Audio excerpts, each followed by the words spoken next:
Well, I can say good evening, and we should be around here. Yeah. Let's remove this one. Welcome to the Senior Synth stream. A name I came up with for the show of bearded men, except for Rob. Robbie's had a shave. Actually, I haven't. But so let's welcome Robin, Andy, and Robbie. And I know some of you are busy today, so you will make it for an hour or a little more, perhaps. Andy and I don't know, Robbie. I'm lasting as long as I can before the wife comes through there with a shepherd's crook and goes. Okay, and Robin is chained to the chair, so he will stay, I hope. Robin's always in shit. Well, we'll see how we go. So welcome. Today it's going to be about.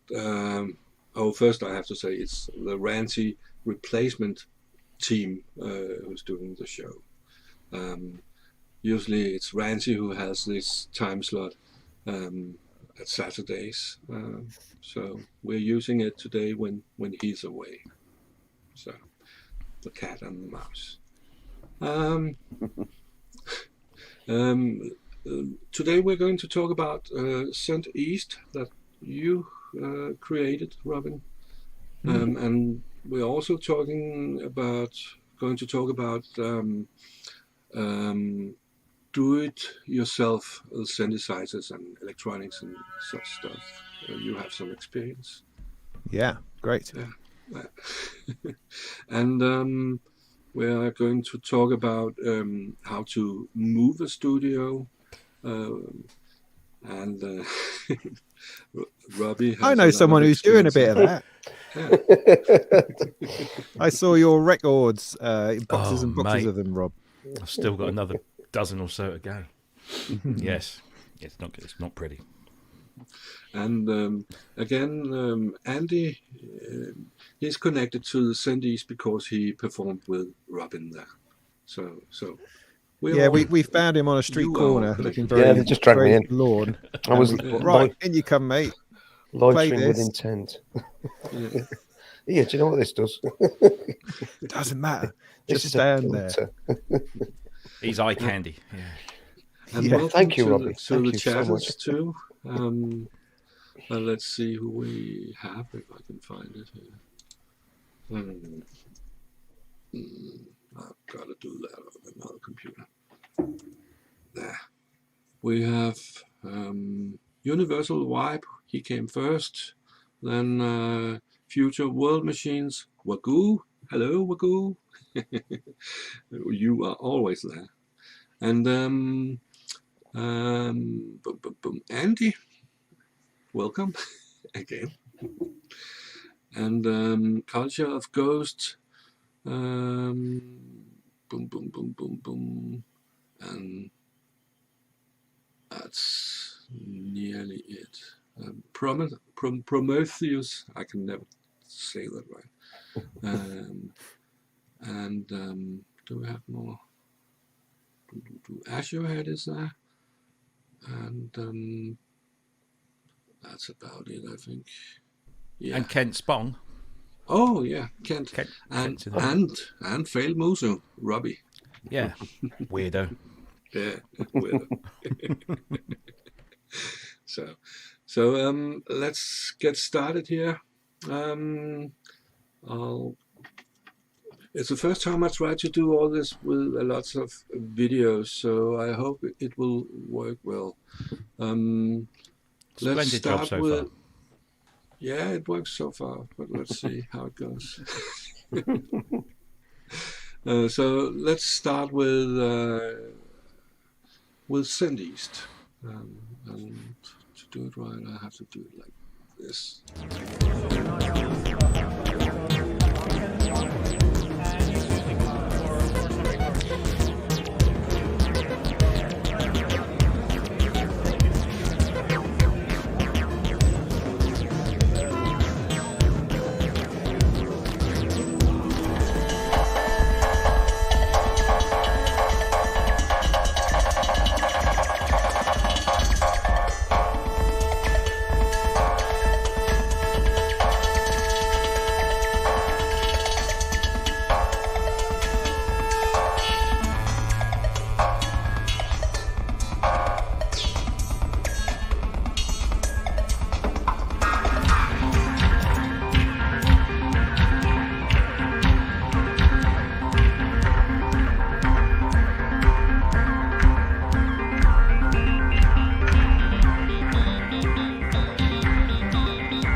So that's Synth East, and there were a few more bands that we didn't play here.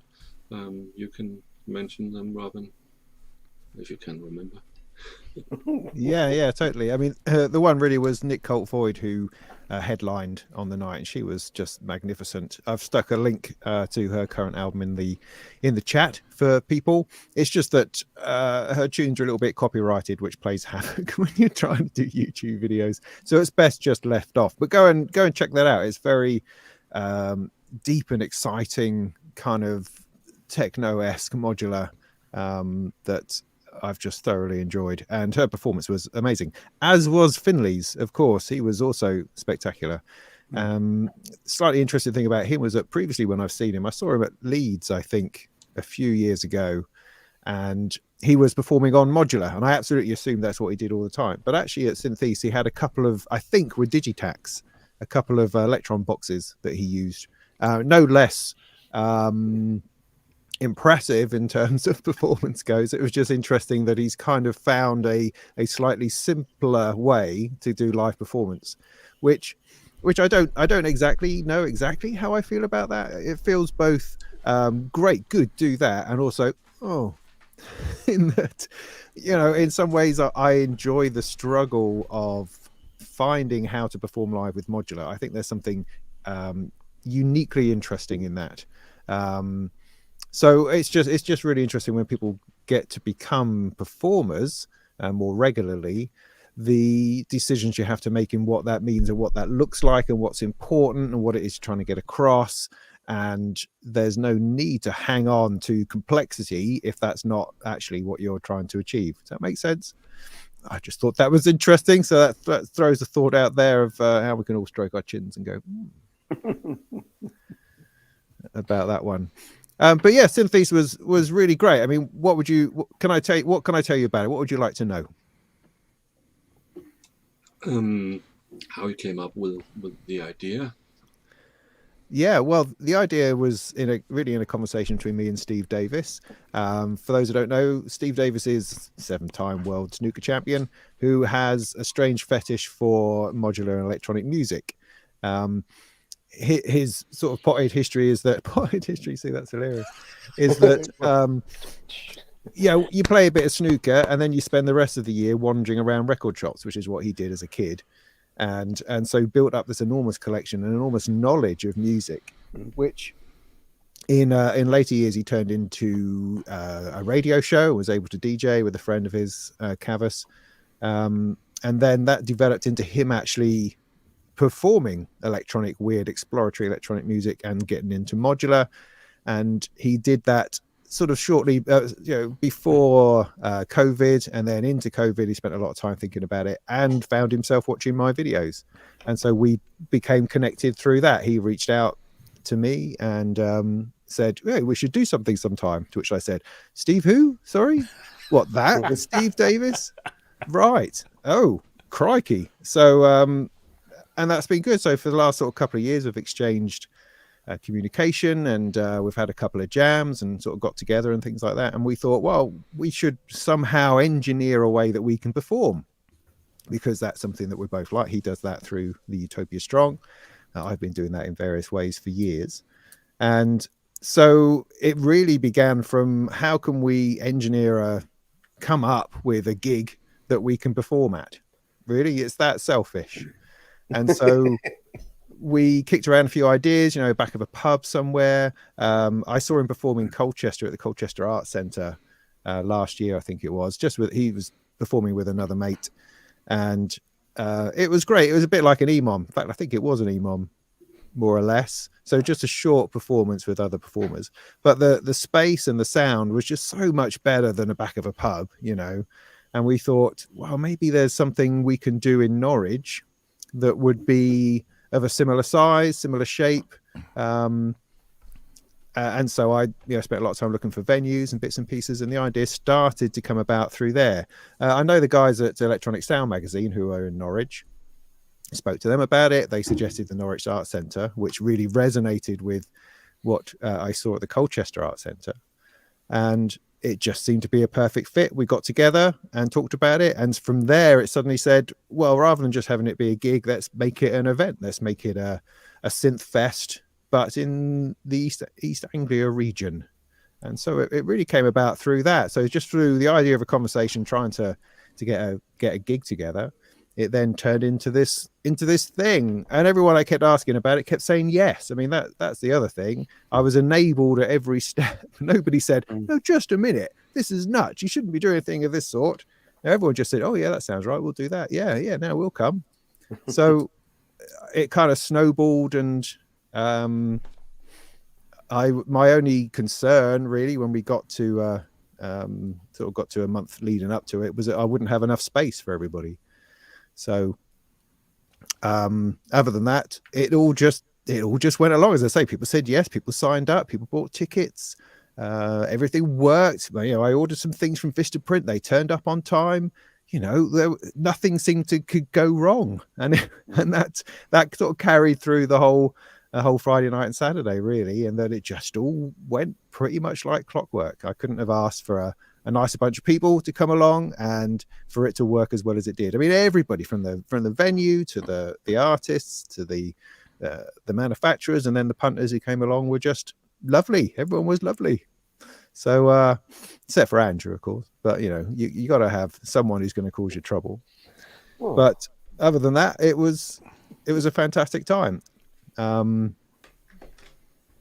so in a nutshell, what it was, a bunch of manufacturers came along and set up their tables, and they had synths and modular. People came, paid a $5 more or less, and looked around for the day. And during the day we had these performances from a couple of sort of local artists, and then we had this thing called a Steve Davis All-Star Patch Off, which I hope is something we're going to do every year, assuming that there's going to be more of them.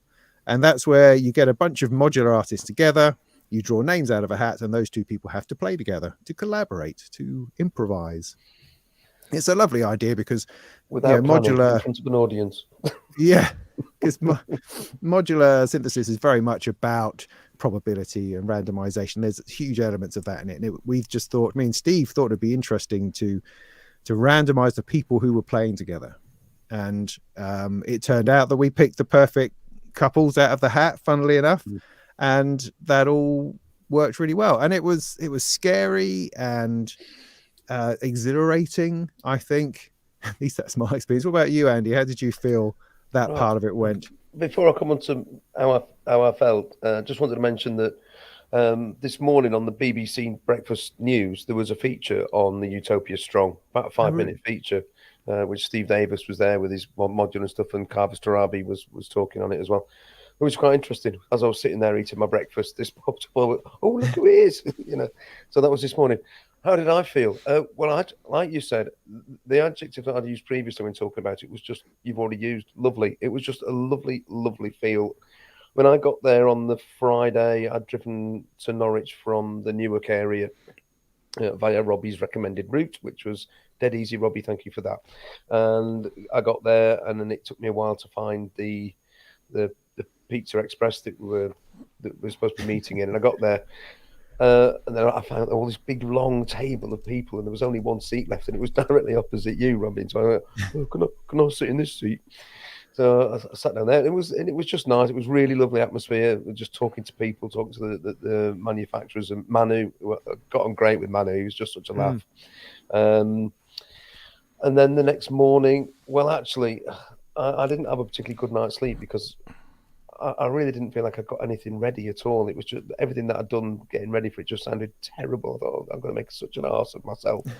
So I got up at 6 o'clock in the morning and set the modular case up in the hotel room with the beat step brown, the key step keyboard, and I just started doing things, and I started going, oh, that's all right. Yeah, this is coming together. That's fine. And then, of course, I was on pins, so I had to get to right, I've got to do something. The venue, they're going to be there at 9 o'clock. I'll get there at 9 o'clock. Got a taxi to the venue and was there, and we lugged tables around. Yeah. And did that. And then once the manufacturers arrived, I felt like I was very much in the way while they were getting ready, so I cleared off. But yeah, the build up, that hour or so just before before the names were drawn, I was absolutely on pins. I was so nervous. I've not been that nervous before a performance for ages, but I really was.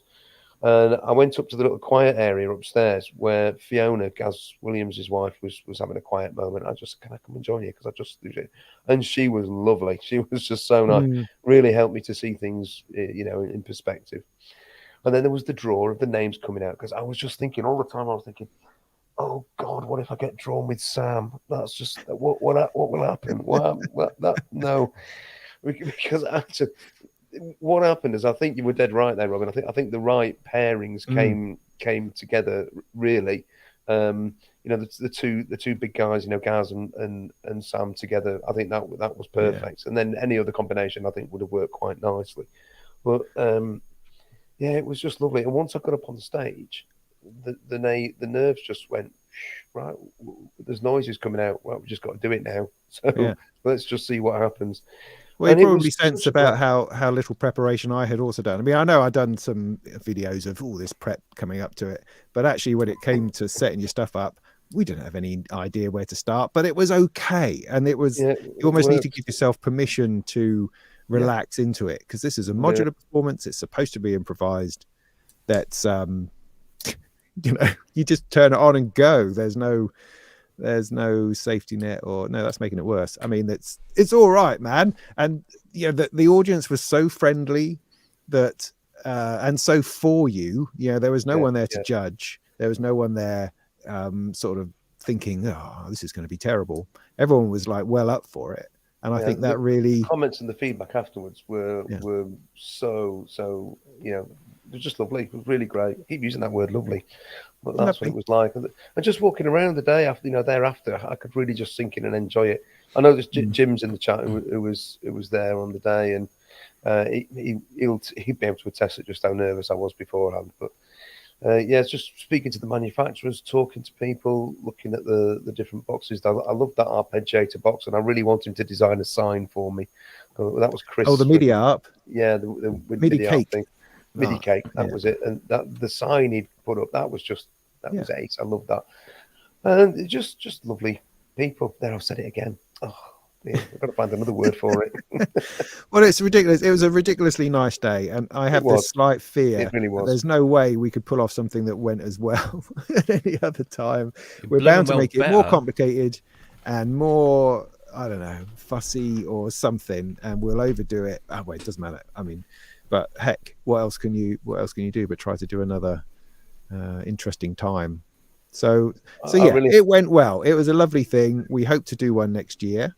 It will probably be in the same space, in the same sort of similar format. We're looking forward a couple of years. We might go to something bigger because we have access to a venue, not next year, but the year after. And rather than radically change it for a completely different place, we think we might just stick with where we are. But we might, push it to a Friday night, Sunday. Maybe we'll see. We're going to be talking about that in the future. But I'm just mightily chuffed that it went well and that people enjoyed it and people came along, and you can't ask really for much more than that, I don't think. So how about that? We did a thing. Excellent. Good. Well done, Robin. Did you do a web page, or did people have to learn mouth to mouth how to get there and where to stay? Oh no, I rattle off web pages like nobody's business. I have like, for some reason I maintain about 20 websites on ideas that I once had. As soon as I have an idea, I buy a URL, slap up a website, and I'm all over it. So it's like my digital life can be counted in abandoned websites, I think. So there is a Synth East website which I really need to update with the fact that it happened and put some information about that on it. I'm a fan because I'm such a moany old git as we get to be about everything. I'm a fan of overwhelming people with information, and I'm just putting a link up so that no one can say, oh, I didn't know which door I was supposed to go in or whatever. I like to just put it all out there because I know how much of a pain I can be about it. So I overwhelm people with information. Here's how you get there. Here's what the table looks like. This is the name of the person on the door, and my phone number, and this is how you get there, and the car parks, and the whole lot was looked after. I think. I don't think I missed anything out. I could have provided a free breakfast. I mean, heck, there's always more things you can do. I'd like to just give a shout out to DivKid as well, Ben Wilson, who was incredibly helpful. Not initially, because I initially asked him to be part of the patch off, and he says nah. So I thought, but then I started getting wind that he was going to come, and then he got in touch again and says, yeah, I'm definitely going to come, and is there anything I can do? And it's like, oh, that's very nice. But he was just coming to hang out. He wasn't going to do anything in particular. But in the few days leading up to it, he got in touch again to say, I heard you were going out Friday night. Do you want me to organise it for you? Which is like, yes, totally, because I'm going out of my mind with 1,000 things I'm trying to achieve this week. And he just sort of took that off me and organised the Pizza Express and got in touch with all the people who were going to come along on the Friday night, and we were able to get together, and that was just a beautiful thing. He's such an open, friendly guy, I was really taken aback with his willingness just to do a simple thing like that was just so helpful, and so that's massively appreciated. People are nice, and that's a lovely thing, particularly if you work from home like I do, stuck in a shed all day. You don't really bump into that many people, and if you read Twitter as I do, you discover that the world's an awful place, and we really shouldn't be here, and we should probably just finish it now. But when you meet people out and about, particularly in a synth community, the vast majority are so lovely, such nice people, just wanting to have a bit of fun with electronics and sound and music, and the fact that with all of us probably more or less failed rock stars have been enabled to continue to make music and to continue to express ourselves in our small little ways through the electronics is just awesome. And I think it's a life-saving hobby, to call it that just it allows our hearts to grow, and I think that's an incredibly positive vibe that people carry with them. Here. There you go. Don't know where that came from, but hey, it's a Saturday afternoon. I don't know where I am. There you go. Well, have we lost? No. Oh, you pressed the wrong button, Henrik. Okay. Exactly. He was so flawed. I wonder where I am. Can you hear me? We can hear you. Yeah. Okay. What happened? Let's see. There he is. That was a mute button for the cam too. Okay, stupid. Well, speaking of what can go wrong, what did go wrong there? At St. East. Well, nothing as far as I know. Absolutely nothing. It's bizarre. Was there anything? No, I can't think that there was. No, I had a little bit of tuning issues with my Qubit Surface, which is renowned for it, I think. Well, at least in my experience. My experience of the Surface is that it's either on it or it's just it won't get there. And no matter what fiddling you do, you just can't seem to find. Does it have a very big, wide tuning knob? There's like one knob for the range, like the Platts has. That's the same. The Platts is also a menace. If you've got it set to something other than right down at the very bottom, and then if you just nudge it in the middle of it, you're off, and you cannot get it back. Yeah, and it comes in so strong. That's the thing. It's not like it doesn't sort of whop its way in like a bass line. It goes twang, and it's and I can't now. It's sounded. I can't seem to change it, and it's too late, and it's like flipping it. But tuning issues aside a little bit. It just all went past beautifully. So I mean, are there things I would do differently?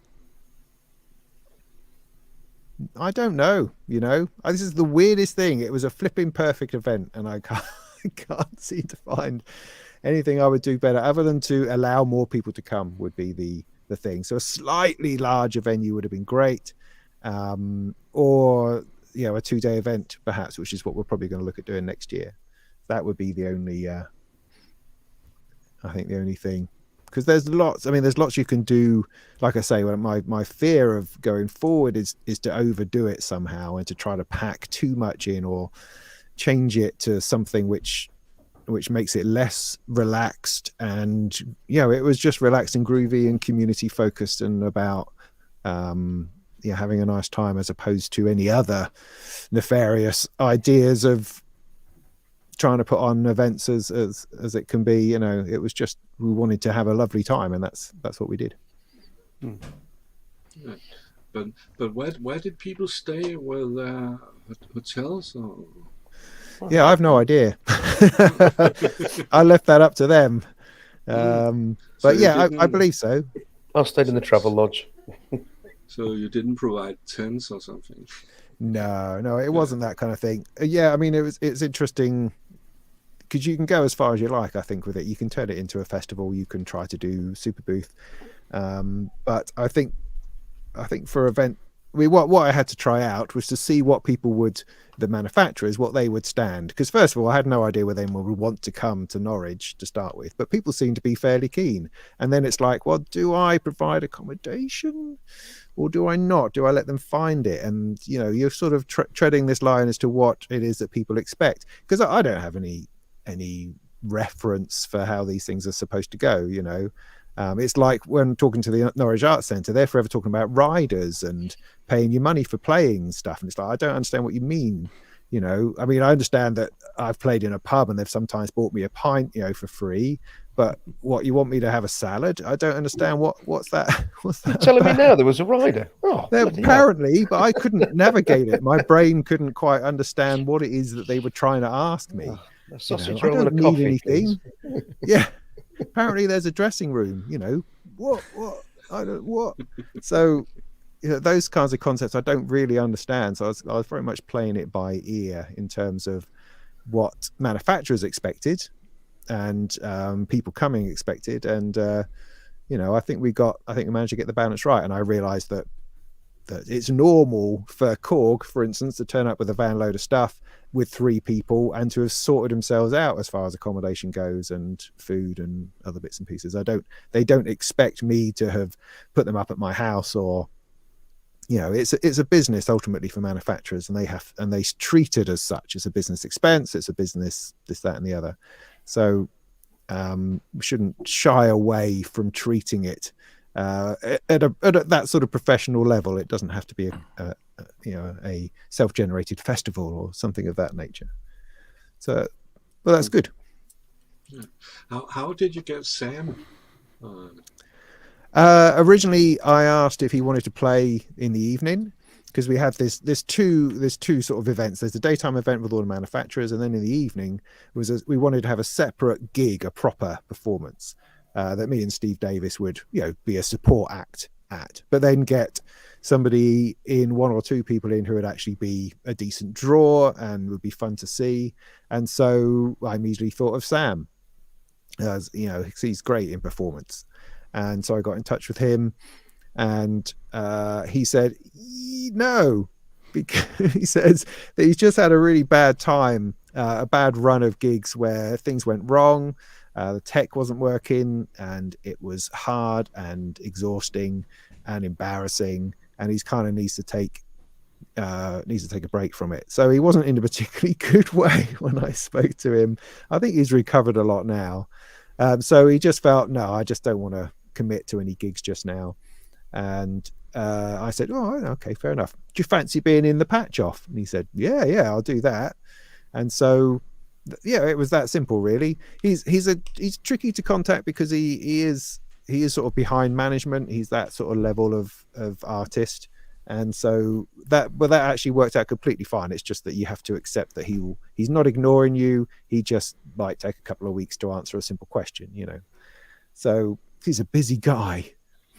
And that's also interesting, how you deal with artists and management and what happens with that, and how you navigate those sorts of things were kind of strange, and a bit of a learning opportunity or a learning curve to that. But it ultimately works itself out. I mean, one of the miracles of social media is that you can often bypass things unexpectedly and get directly to the person you need to speak to, which can be very fortuitous. Like I almost got Hannah Peel, for instance, but that just didn't quite happen. But yeah, who knows? And ultimately, you just have to ask. Which I mean, that's the hardest thing personally is getting over myself enough to ask somebody for something, because I find that quite difficult. I feel very much I'm imposing, or I'm taking the piss, or I'm somehow feel entitled to stuff, and I don't like it when it's the other way around necessarily. But you have to ask people, and you have to put yourself out there and just try to be as humble and approachable as you can, and put an idea out there to somebody and hope that they take it in the spirit that it's meant, So yeah. Sorry, I'm just rambling on, really. Well, let's change the subject a little bit. Let's hear more about you. How did you get into all of this? Not just Synfest, but the music business, the writing, and all that stuff. All that stuff.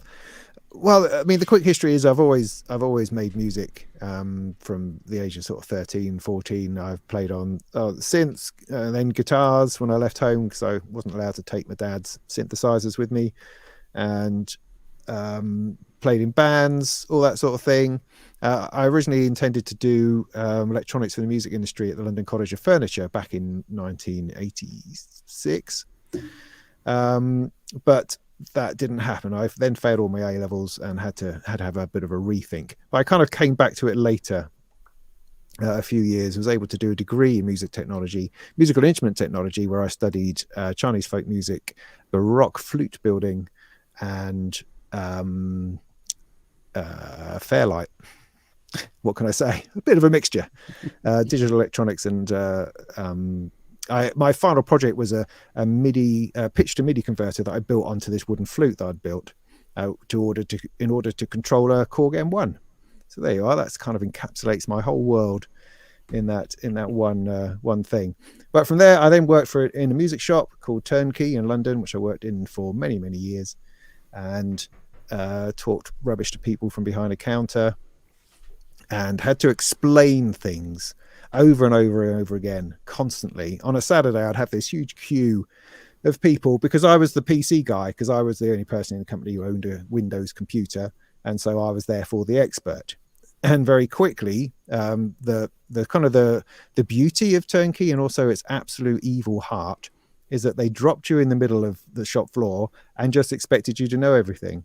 And then a customer would come in, could be buying anything from a microphone to an entire Sibelius system. And they'd ask you a question and expect you to know the answer. And the first couple of days, you would kind of end up in a kind of a fetal position under the stairs, sort of rocking gently, going, I just don't know anything. I own a 4-track.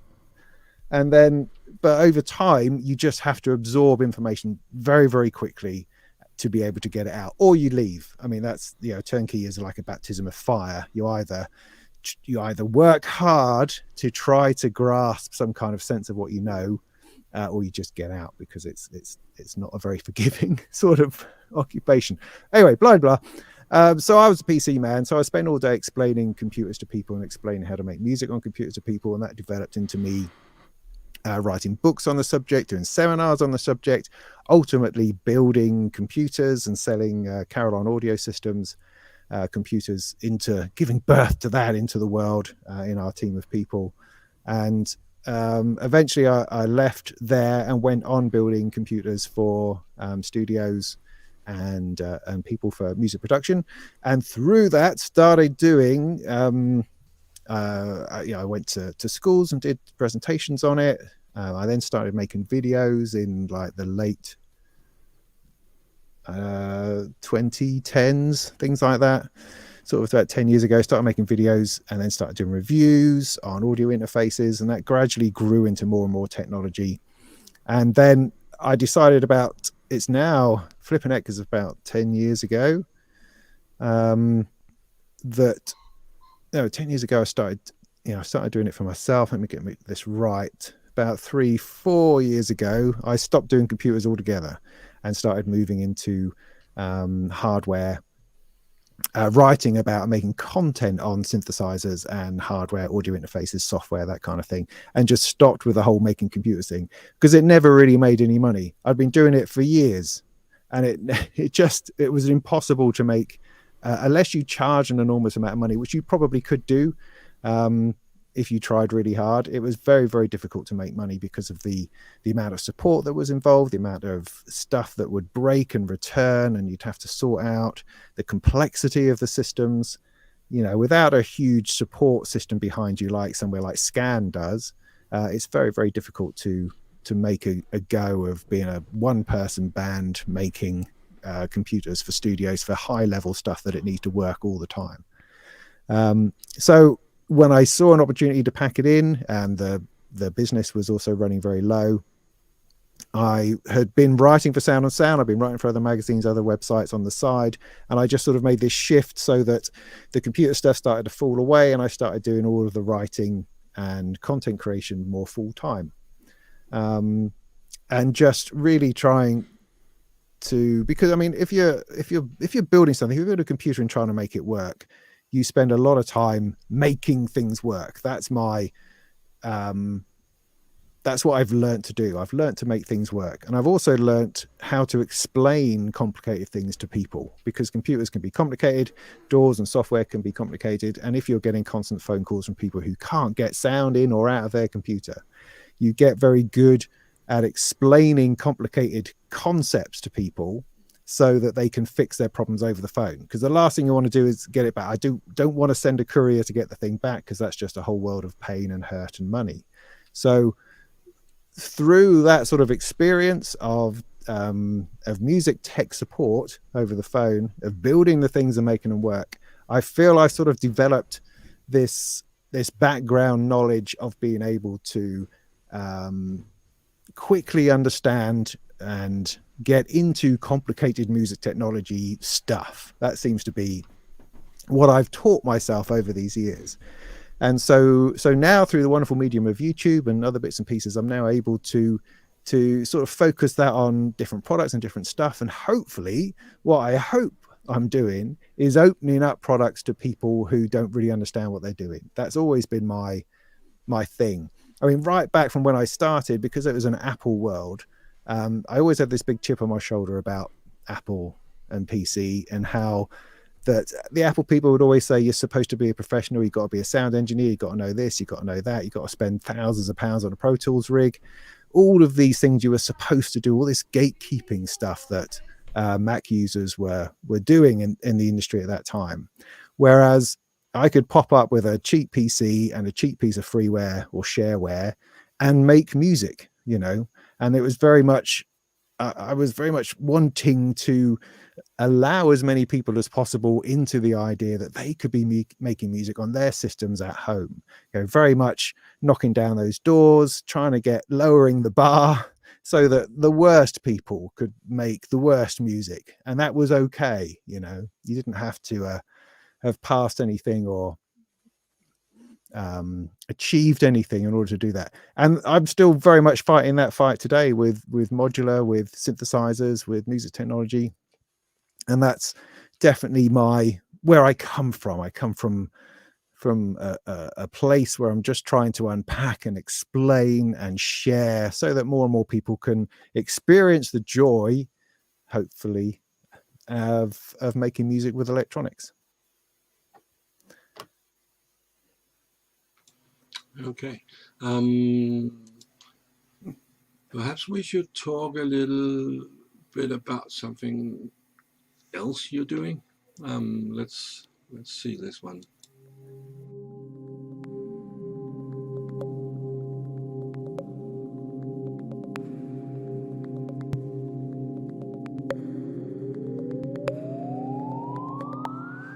So there you go. So eagerly I waited, because it hasn't come all the way over from Japan, and waiting for the kit to turn up. I thought, this is going to be brilliant. This is going to be brilliant. And I had not looked into it in any depth whatsoever at this point.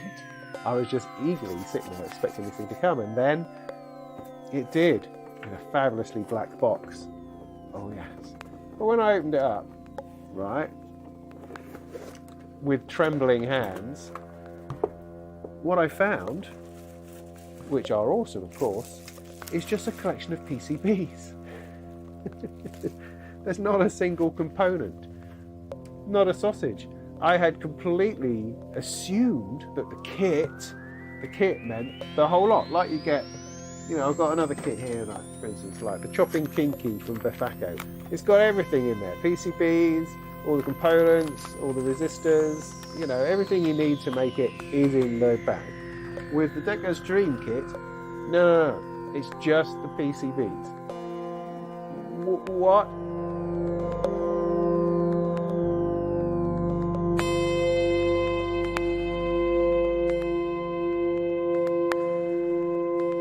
This is as far as I've got. I've opened the box and looked at them. Now the journey begins.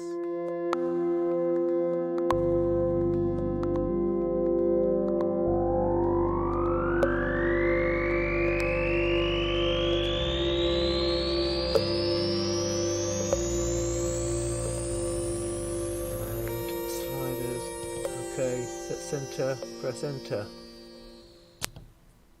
Done. Oh, okay.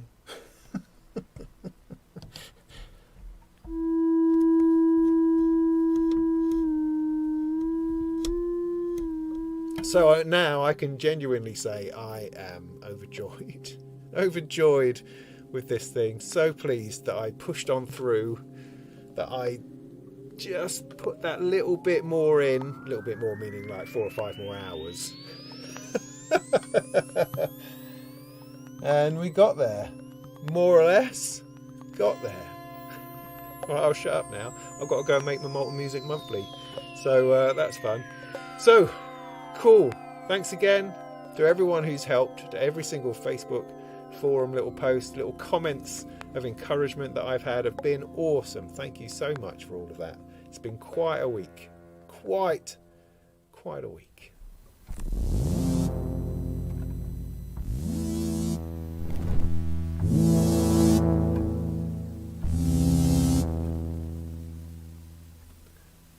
Presets are a bit hit and miss.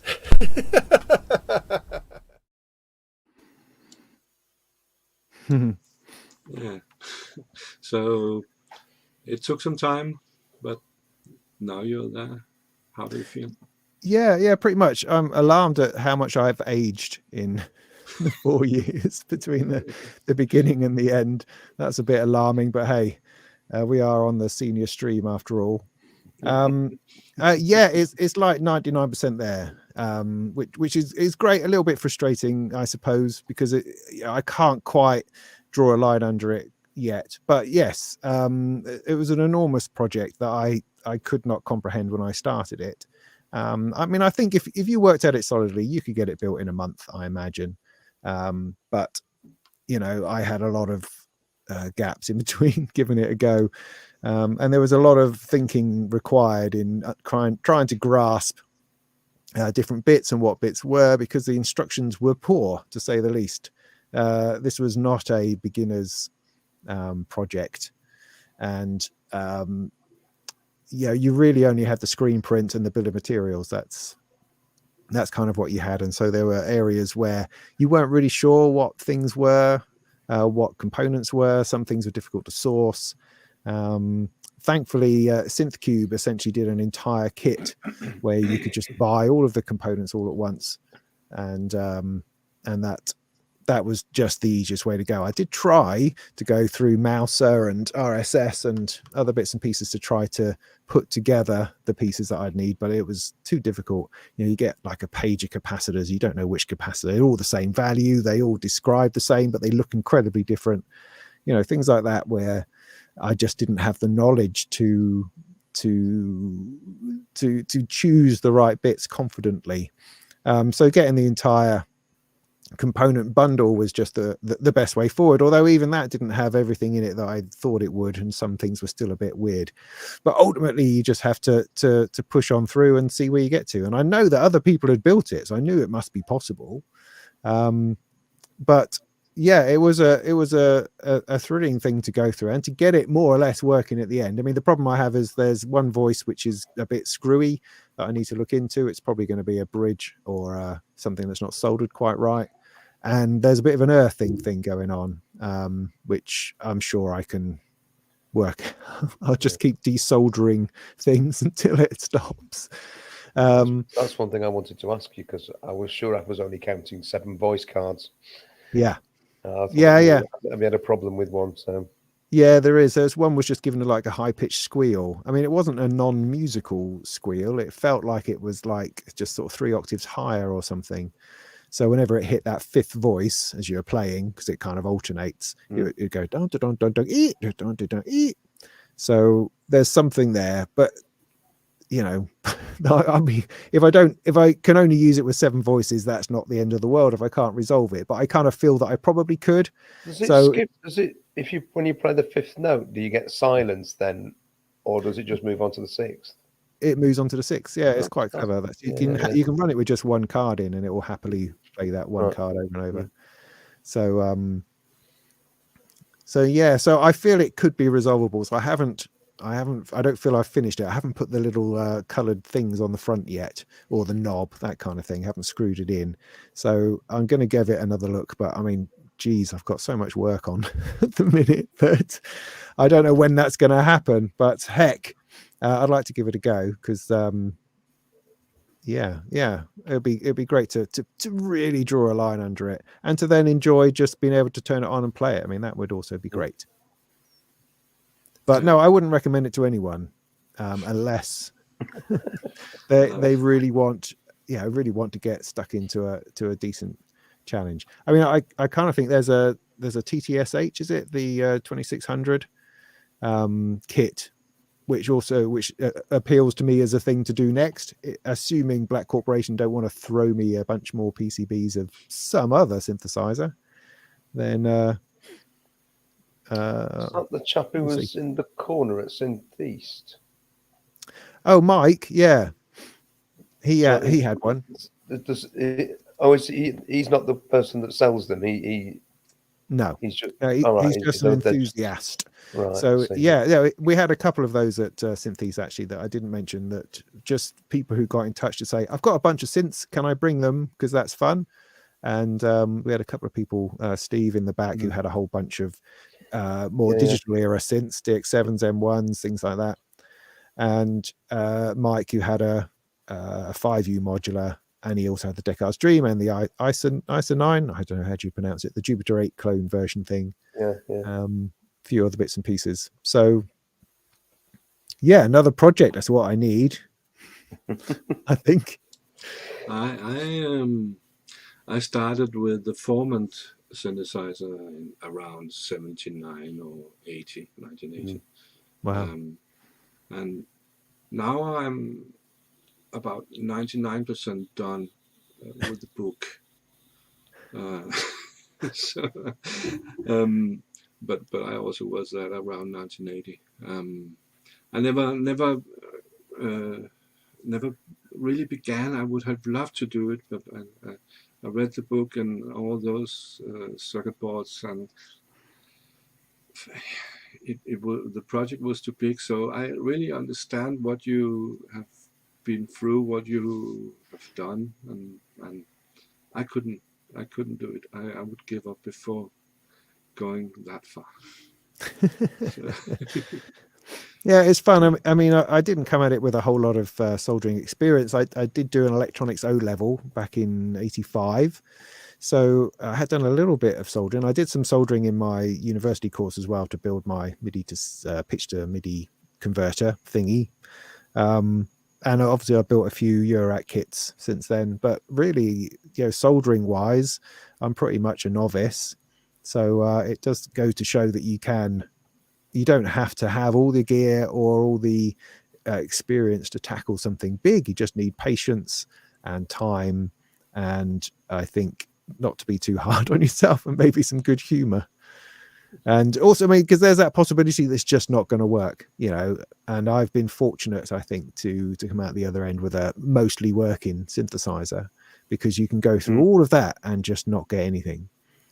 So that's a thought. It's always a risky business when you're going into DIY. Yeah, and we are seniors almost, so our eyes are not too good. You use that big thing on. Yeah. Yeah, definitely. Yeah, I mean, in the last, it's only the last 3 or 4 years that my eyesight has really gone. So I can't wear my glasses close up anymore, which I used to be able to. So I can't see with them on, can't see with them, if you know what I mean. Just like my glasses are only ever good for long distance now, whereas close up, it's gradually going. I've got I've got a level at which I can see, but then I need magnifiers. I've just had to embrace that idea, I think. Yeah.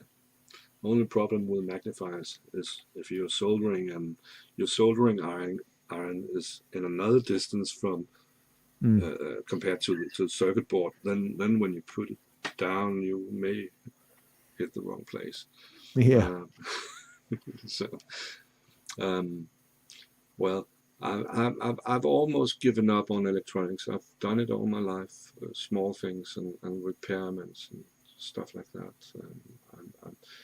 I'm educated in that field, but when I was done being educated, I decided I would not work with that. I would work with something else because else it would disappear as a hobby. So after that, it's only been small things. But what else is there for people like us? I mean, gardening, golf. Is that our future? Or is I it did it the other way around? I stopped playing golf and got back into synths. Yeah, well, I understand that it's a bit of a rabbit hole. You know, golf. You can be down that club, buying more putters than you need. Only the one putter. By the way, the shed you are in, is it built for the synthesizers or is it built for chickens? Or I built it as a workshop for the computer business when we moved up to Norfolk from London, or back up to Norfolk, I should say. From my point of view, just needed a space in which to build, so I could build computers. So I built all these workbenches. Well, had the shed built. It's 9 meters by 3. The sort of the front 3 meters is like a summer house, which means it's just full of junk. And then the back 6 meters is my workshop. I was able to build a couple of computers at once on that, but now of course it's full of modular stuff all underfoot and all over the place. But yeah, it's been great. It's cold and hot in all the wrong times, but you know, I've been working in here for 15 years now, I think. But it must be a place with spiders too, and I think. Oh, crikey! Have you ever tried to switch on something and then it's because the spider was there? No, I don't know. I mean, I fear that if I were to remove any section of ceiling, it would just be a mass of undulating spiders. You know, that seems to be where they are. They're quite scary. Flies, so it's okay. Yeah, I get the odd leak from time to time, but I've got like a collection of sort of bottles and things attached to various parts of the ceiling where I know it drips every now and again. So in order to keep it off the electronics, seems to have worked so far. Yeah. I remember your first Molson your month shows where you talked about all the news. What did you call it? Molten Modular, or what was it? The Molten Music Monthly. Yeah. You did it outside the shed. Yeah. Yeah, that was good. I mean, I enjoyed that because I was learning about cameras and lighting. I could not get that right. Anything I did inside was awful, and I was a weird color, or I could not wrap my head around it for a long time. So anything outside, brilliant. Do it outside, that seems to work. I couldn't understand camera settings. It took me a long time to sort of get the hang of that. and so doing it outside just sort of made sense. I also had this ridiculous lens which I really liked, but it just meant the camera had to be a long way away because it was a short fat lens. See, I don't understand the terminology, but it had a really good quality about it. When I was in focus, everything else behind me was out of focus. You had that sort of, I don't know, focal length, depth. So the camera was always a little bit too far away that I couldn't really reach it. It was also a Canon camera, which only had a 30-minute record time, and it would turn itself off. And I'd be sitting there talking, and the bloody thing would turn itself off. And I wouldn't know until it then shut down, when it would click and turn itself off a couple of minutes after it had stopped recording. So that was a constant source of hassle. So I had to deal with the weather. I had to deal with the light sometimes going because I was spending too long, my camera shutting down, it not being far enough, not being close enough to operate, being out of focus, the dogs from next door's barking, him mowing his lawn, bloody chainsaw across the way, cockerels, having to deal with all of that, in an environment where you're just trying to shoot a video, you're just trying to read the news. And I also wrote myself a script at that time as well, so I was trying to read off a script. So you learn a lot, I think, through this YouTubing business, in how to hone it down, how to make it better, and then you learn about cameras, and I can now manually focus that, and that's right. I know that it's right. I know that works. I know what ISO it has to be on. It's a little dark, if I'd thought about it, I could twiddle one of those knobs or add an extra light. I've now got light which overwhelms everything. So, I mean, it's impossible for me to do a moody shot of anything because everything is just full of light. But that looks much better on video. And it's just it's a learning process. And when I see older videos of myself, even just from a couple of years ago, it feels like night and day compared to what I'm able to do more recently. I noticed that when I made the thumbnail for this show, that your picture was in very, very high quality. Good. It's really good. So it's good. Although I've dropped a little bit. It's weird because I'm using DaVinci Resolve as my video editor, and it's in the latest version. It has a sort of an updated YouTube preset, which is better than the old one, but not quite so good as full fat. But the size of the file is so much smaller than the full range H.2 that I would normally do, that it just makes it so much faster to upload, so much easier to deal with, that I'm prepared to accept a slight drop in quality, if you know what I mean. But it's good enough. I'm not going to be going to 4K anytime soon, I don't think. So I'll keep going with that. I'm learning DaVinci Resolve 2. It's very good, very good. It is. It is. I spent many years with Sony Vegas, and I put a lot of time and effort into learning Vegas, which I thought was awesome, and it did me really well for many, many years. And then I just hit a brick wall, and it's one of those things when you're changing piece of software, a major piece of software that you use, you change to something else, you're going, I can't believe I'm going to have to relearn all this stuff. And you go to a new platform and it's just like, oh my God, this is so much better. This is fantastic. Why have I been slaving away on this piece of crap over here for so long when this beautiful piece of software has existed? So it was a good move, I felt. Another do-it-yourself project you have done or you are involved in is with isn't it Bifaco? You made a model. How much did you actually make? Was it the idea? Do you mean this fella here, the molten motion meter? Yeah. Yes. That was great.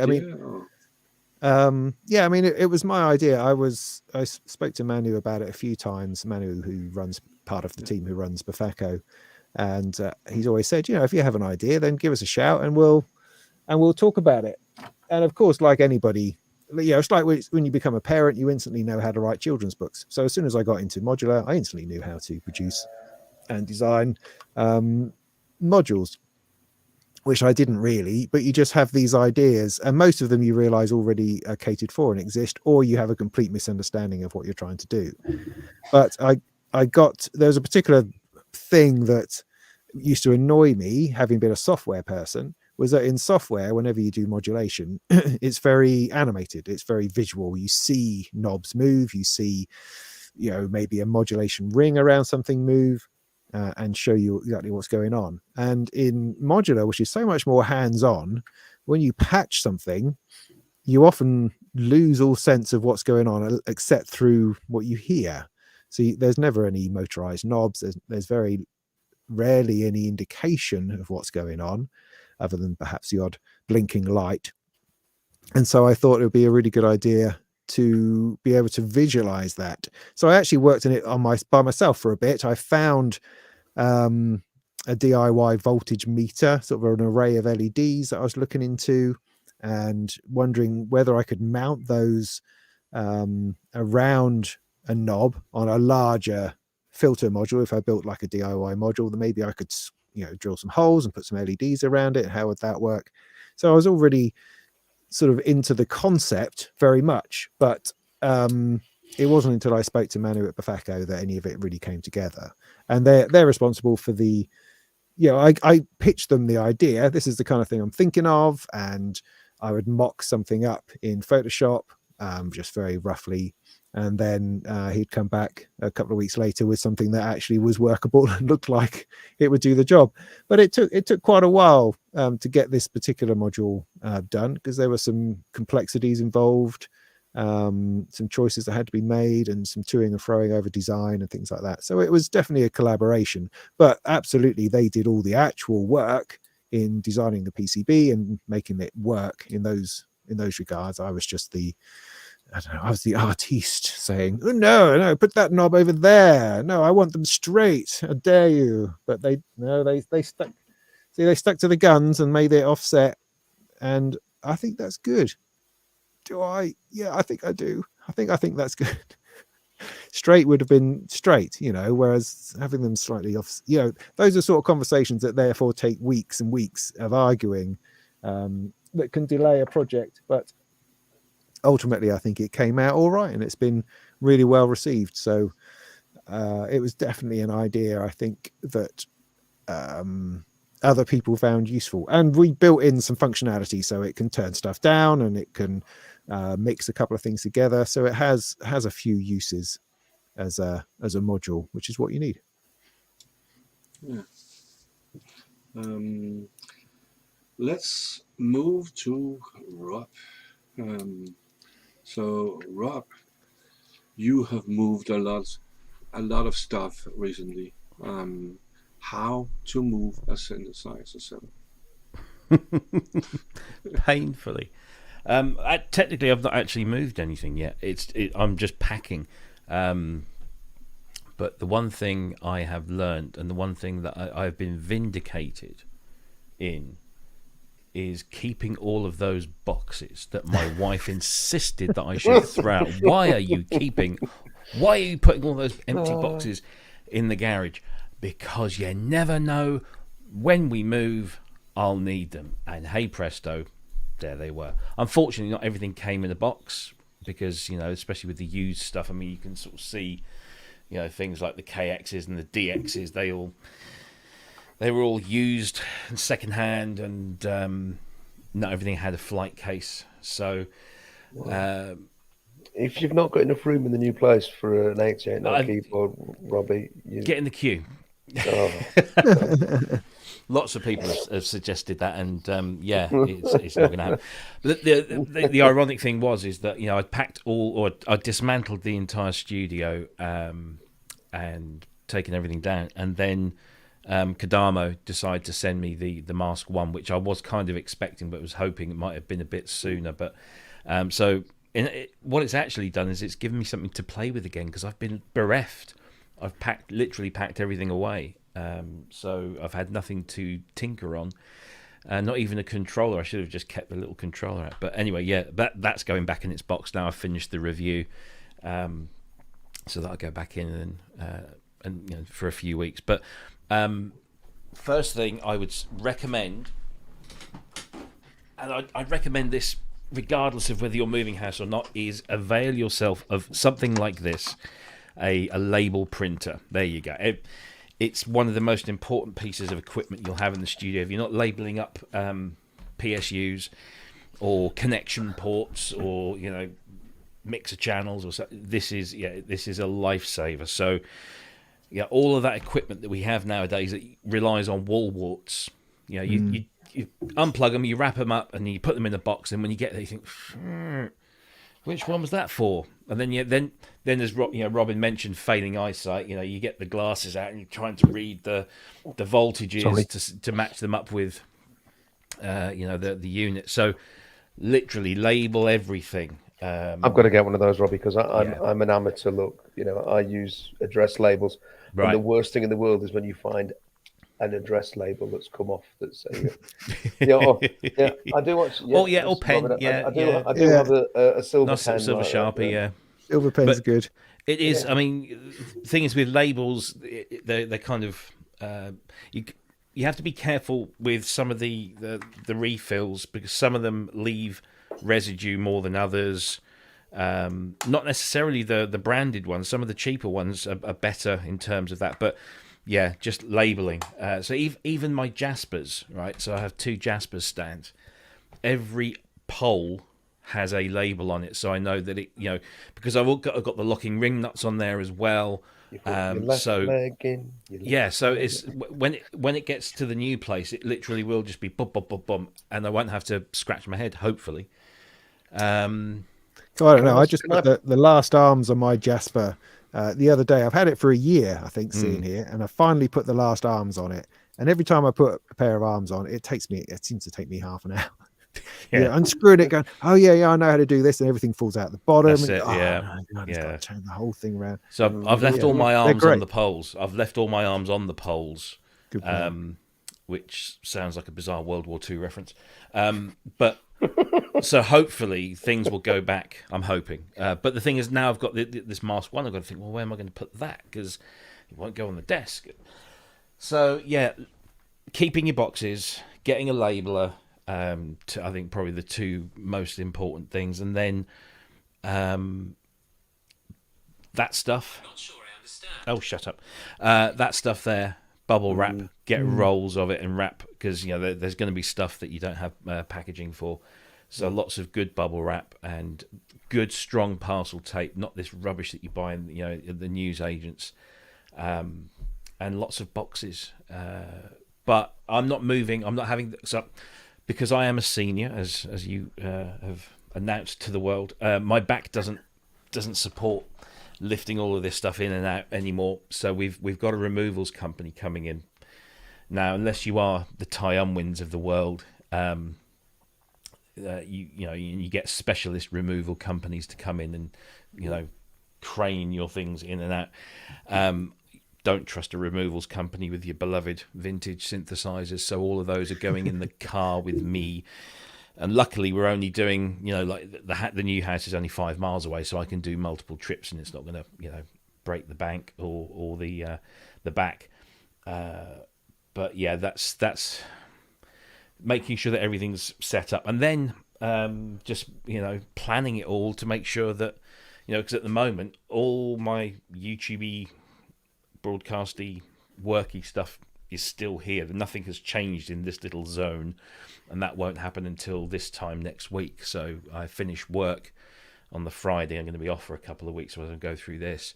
So that's when this will all get packed up. But it's just like I keep looking at this and thinking, maybe I should pack the monitors away, or no, just so yeah, making sure you got a plan really. And saying that, a friend of mine phoned up the other day and says, can I borrow 2 cards out of your Series 2 Fairlight, because I've got something wrong with mine, and it's there somewhere behind a whole bunch of things. So this, once we finish here, I'm diving in and pulling these 2 boards out, so that he's coming around on Monday, and he's exchanging.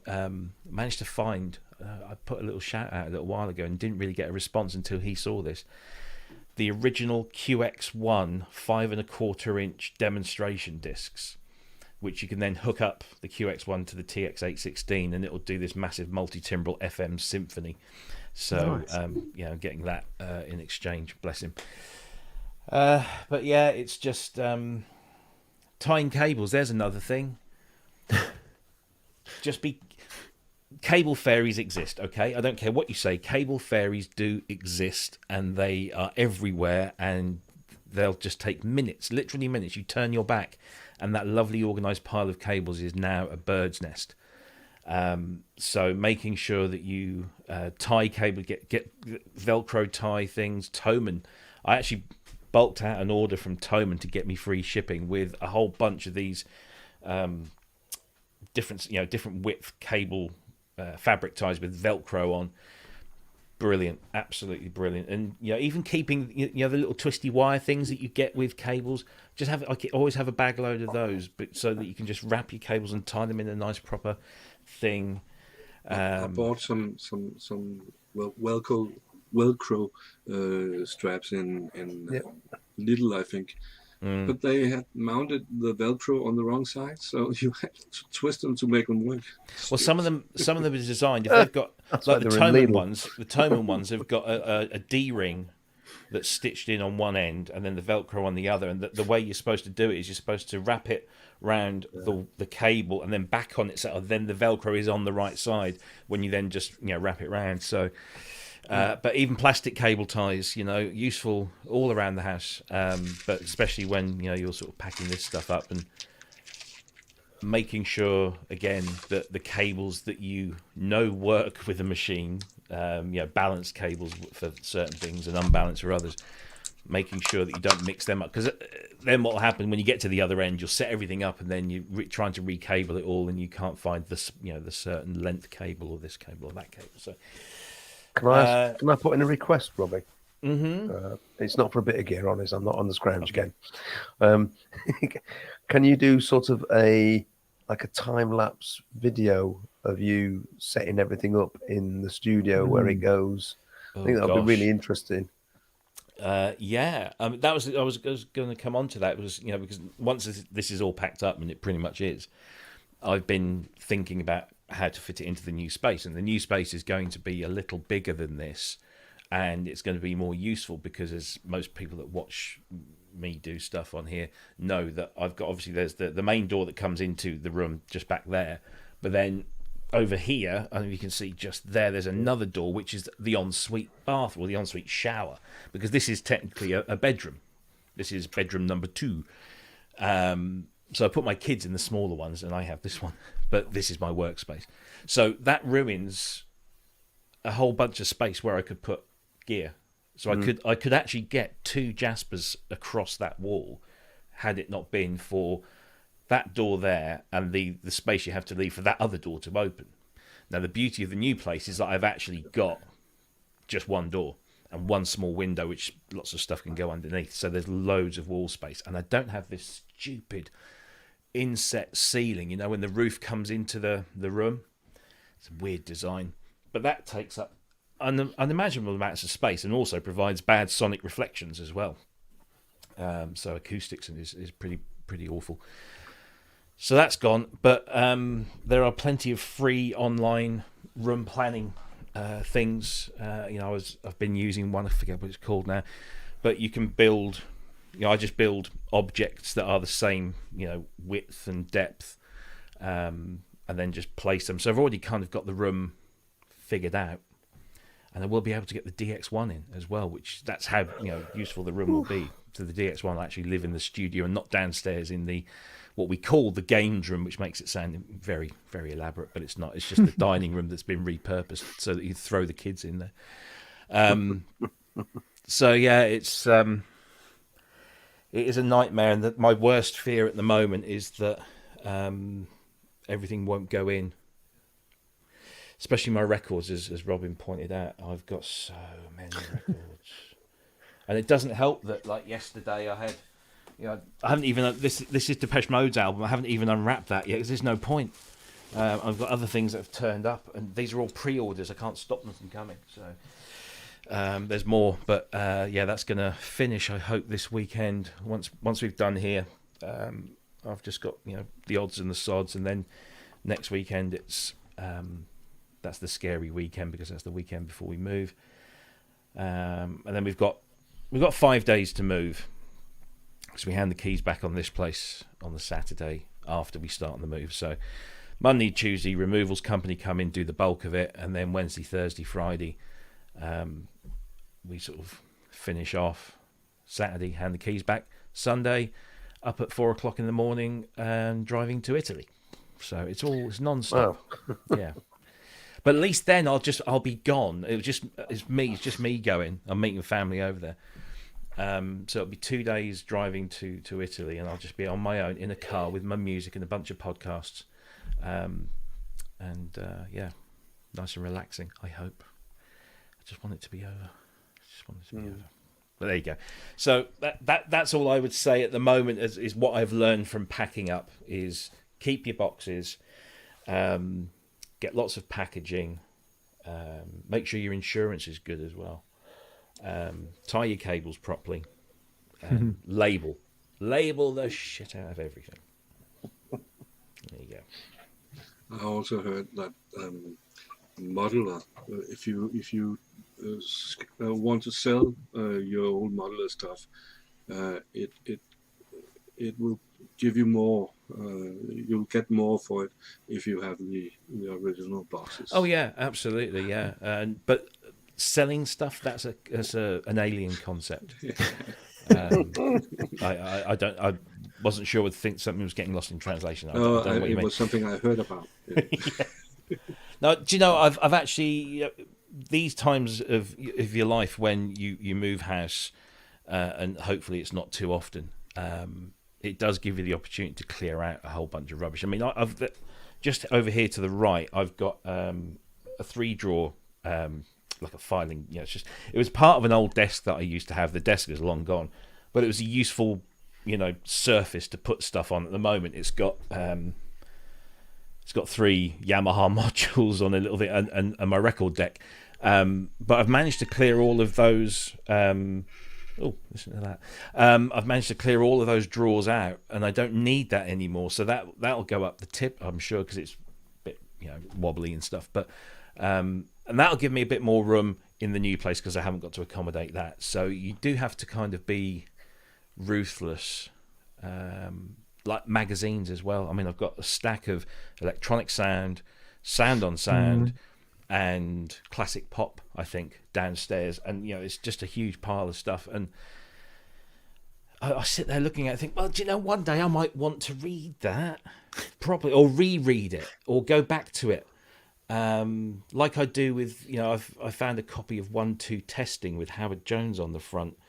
And it was just amazing, to go back through a magazine that's like 40 years old and read through the old reviews and the adverts. And I miss the turnkey supplements massively. I used to love getting those turnkey supplements. The amount of stuff I bought from there because of those supplements. I've still got a pile of them. It's just, So I just think, no, I must bite the bullet. So I think I've got a taker for the electronic sounds. But the sound on sounds I'll probably keep. But everything. So you just got to be ruthless, and it can hurt. But yeah.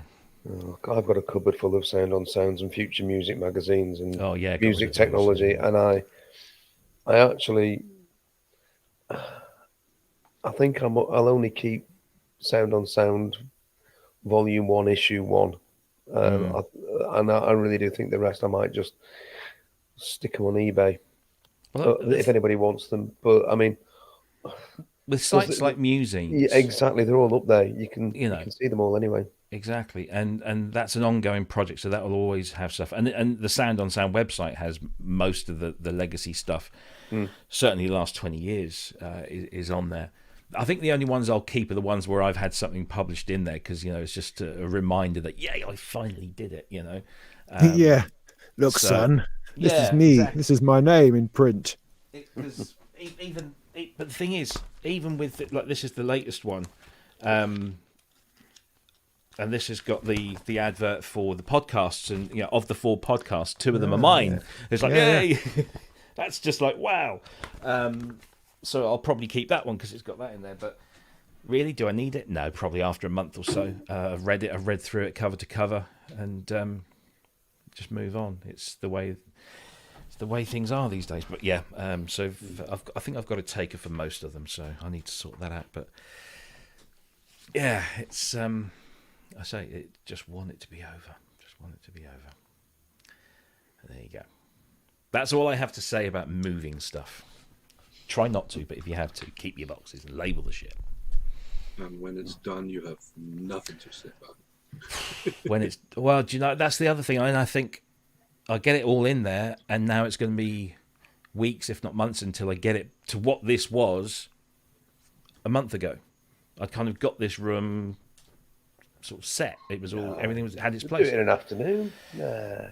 But isn't there a? I mean, I'm sure I'm not the only one. I mean, I think Robin and I have a mutual friend, Neil Fellows, who is another Norwich East Anglian synth nerd, and he actually every 6 months loves to literally rip everything down and put it all back together again to make sure he's got the most efficient flow. And he really enjoys doing that, and I kind of too. I enjoy putting it all back together. It's the taking it down and the moving it. But yeah, I'm sure I'll look forward to doing that in a few weeks or months. You could try leaving a few things in a box just to see whether you really need those. Yeah. You know, I do have things that have been on the shelf for a very long time.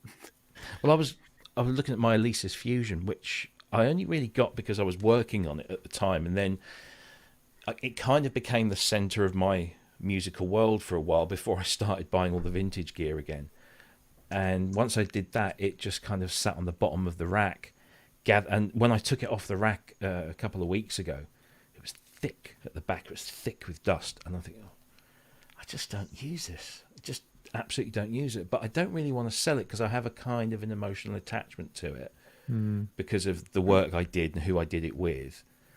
And they're no longer with us. So I kind of like, just if I sell that, it's like selling my memories of my work with Steve. And so actually, I'm going to lump it on my son because he's finishing off his music tech stuff at A level, and he'll probably go into uni. So he'll probably find a workstation, quirky workstation, quite an interesting thing. So I might do the thing and like put it on a permanent loan and get it into his room.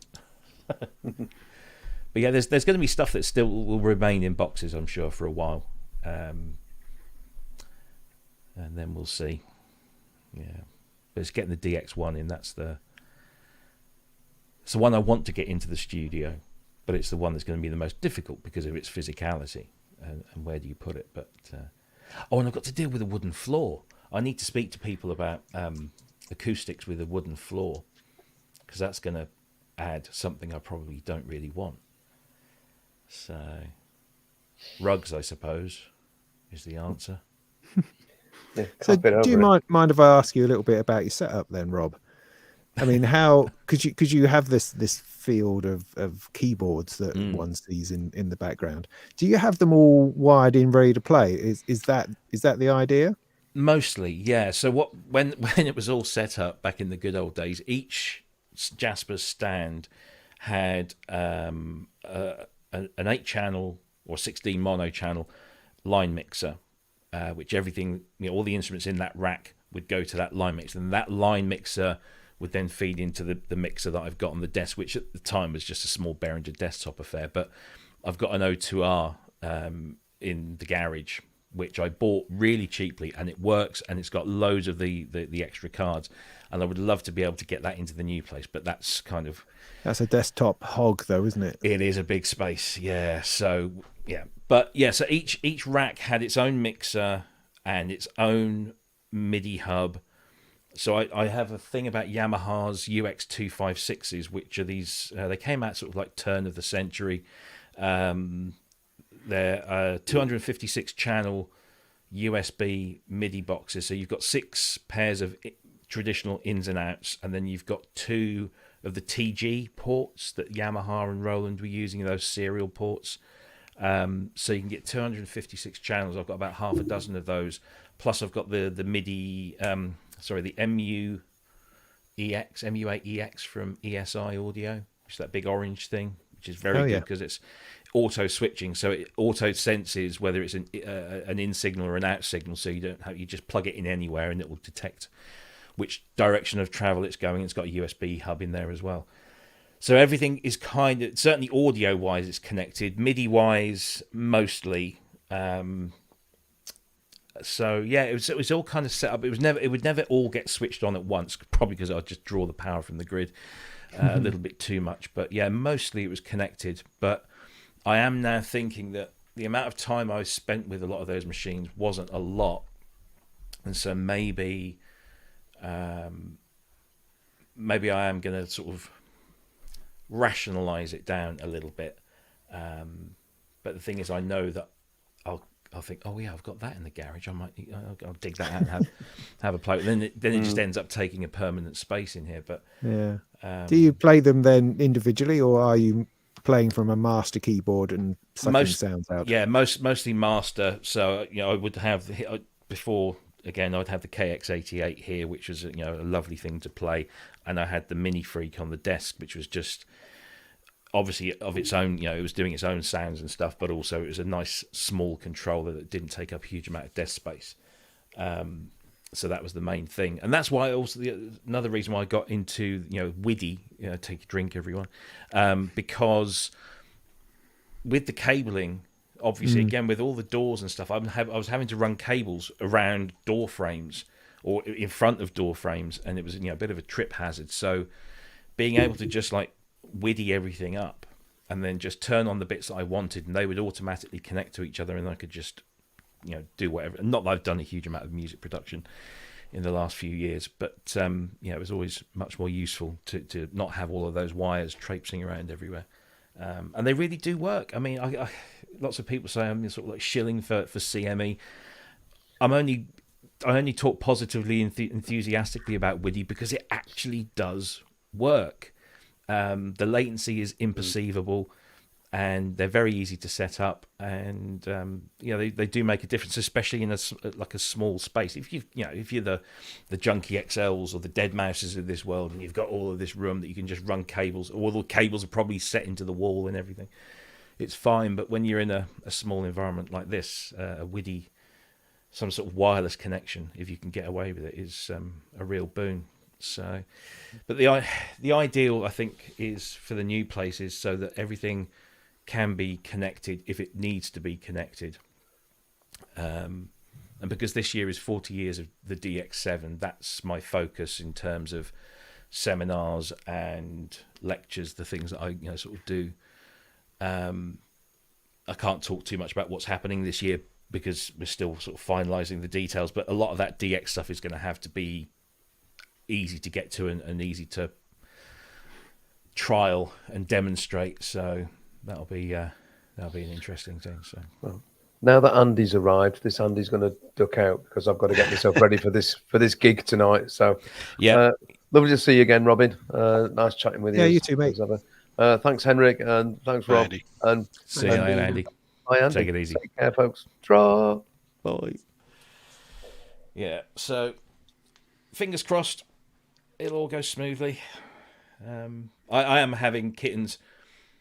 There are some things that are boxed and well padded, or in flight cases, that I will say to the removals company, yeah, treat them with care, but thankfully, say we're only going 5 miles, and it's not going to be over hill and down dale, because it's East Anglia. It's all pretty flat, as you well know. So yeah, are you originally a Swaffham boy? Originally, North Swaffham. Pickenham, just outside. Yeah. Ah, see, this is lovely. There's quite a lot of us around here, isn't there? We just tend to, because I think we're so scattered amongst the wilds of East Anglia, we don't tend to connect as much. No, that's right. As I say, we're all sitting at home in our in our sheds and rooms and stuff, doing things. But it's nice to be drawn into Norwich from time to time. I saw the Utopia Strong that we mentioned earlier. Yes, they were on the Wednesday night at Epic Studios. Yes, they were great with Steve Hilliage.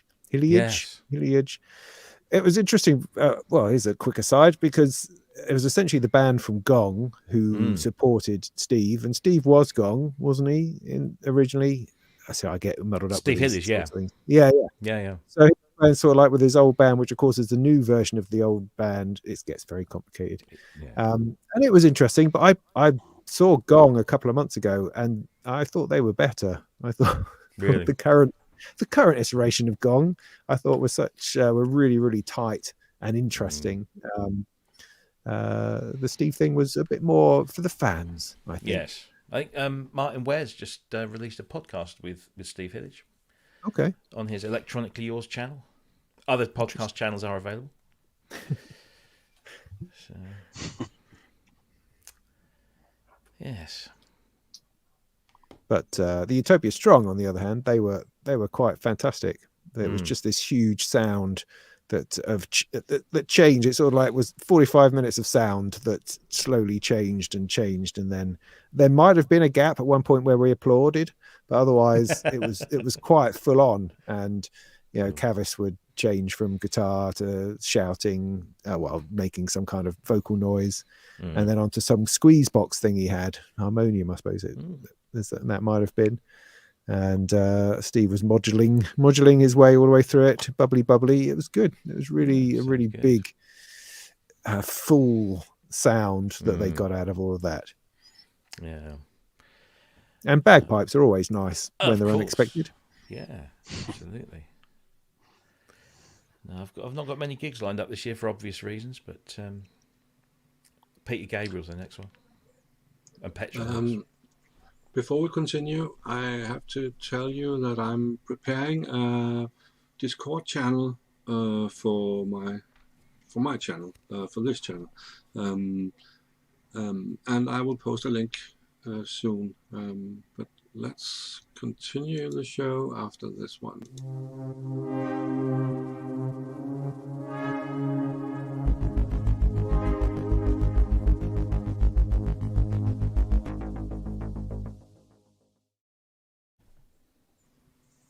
Yeah. Andy, how's your week been? Yes. Hey, how's it going? First, I want to say hi, Robin. Never met you in person. Nice to meet you virtually here. So yeah, love your shows. Thank you. And it's nice to see you finish the Deckard stream. So, well, mostly you said you're still working. Almost, yeah. Good stuff. I'm gonna have to shoot now because I can hear ruminations going on the other side of the door, and I need to start filling boxes again. So lovely to see you all. Great to see you, Robin. Nothing personal, Andy, but I'm good luck. You got a lot. You got work cut out for you. So. And thanks for setting this up to occupy us over the weekend, Henrik. It's you're welcome. Well used. Nice one. Good to all right, guys. Enjoy the rest of your time and take care of your back. Yeah, we'll do. Cheers. Bye. Bye. Yeah, I think I fit in with this stream. Like I was saying the other day, I got AARP notices eventually in the mail. When it's like I'm not even 55 yet, but I guess I'm old. So, so nothing worse than getting that kind of stuff and thinking that you're not as old as you thought you were. But such is life. Yeah. But yeah, no, it's Henrik. You're asking about the week's been pretty chill actually. I had. I've probably told people this many times before, but corporate life in Silicon Valley, probably gonna in the next month or two probably lose my job because they're gonna lay a bunch of us off this corporate takeover. But part of that was actually getting several days off mandatory PTO because they probably don't want to give us much of a package. So I've actually had most of this week off. So I was able to get some stuff done. I was able to prep last minute for an EMOM on Thursday night in San Francisco. Got to meet Grace, which is super cool because that was a lot of fun. And some others. I'm actually doing a studio tour for Clown Fest, so I got to make my place a little more shipshape to properly show it on camera. All the crazy ass gear I got all over the place. So that should be fun. But at least I have the time to do it this week and this weekend. So it's after I'm going to go see. I said it in the chat already, but. You guys know who Larry the Bucket Man was. He died at the end of February. It's kind of a San Francisco institution. You'd see him busking on the street corner all the time for years. I met him back in 2008, I think. And then he actually got invited. You guys know Michael Walden? He also goes by Narada Michael Walden. Kind of a famous a musician in the 80s, didn't have a huge career from what I can tell, but he became a producer. He produced some stuff for Sting, Mariah Carey, I think a Diana Ross album, or at least a single, some stuff for Free Willy and some other movies like that. So made his bones as a producer mostly. It seems like he saw a bucket man on the street, invited him to the studio, but being on the edge of being homeless, he had no way to go anywhere. So a friend and I rented a van, took up all of his gear to San Rafael to his studio, and did a recording session. I put a link in the chat. It's a broken link because I couldn't post real links, but there's a video of the studio session at Walden Studio, which is pretty fun. And then he also got invited to the Waldorf Theater once with this Glide Memorial Church group. So Pete Escovedo was there, Sheila E. They all performed together on stage. Forgot the name of the Doobie Brother with the it's the other Doobie Brother with the mustache, not Skunk Baxter, but the other guy, kind of younger guy. And he was there playing. A bunch of other artists were there playing on stage. But yeah, Bucket Man got to be on stage for once, which was really cool. So rest in peace, Larry. So they have a thing later today in San Francisco. It's like a New Orleans style send off where they're doing like a big band march down the street and stuff to celebrate his life. So it's kind of nice. Andy, do you build anything? I used to. So I didn't have a formal electronics education because I was always just a science guy and stuff, and did some art as a younger person. But I just got the bug for learning electronics. Some of my friends took the classes in high school, and I was like, I wish I had time for that. It'd be kind of fun. So I just did self-educated stuff. I got books at Radio Shack on DC circuits, and I started buying all the electronics magazines that had projects like build your own guitar stomp box and build your own theremin and all this kind of stuff. They all turned to be mostly crap, but they were still fun, and I learned a lot. I also learned that I needed to work on my soldering skills big time because most of the stuff I made initially just didn't work. It was probably full of cold joints and just not quite getting things right. I even started etching my own boards. I got the tanks and the copper boards and resist ink pens and stuff, and started making the boards because in the magazines all you had to do is photocopy the chart, the little diagram, lay it on the copper board, make little slits in it, and then just draw the resist ink exactly the same as the mask. And then you just drill the holes, and it actually saves you a lot of time instead of the point-to-point wiring. But then if your soldering skills suck, then it doesn't really matter what you did. So I had some early good fortune. I got the Craig Anderton's book, Electronic Projects for Musicians.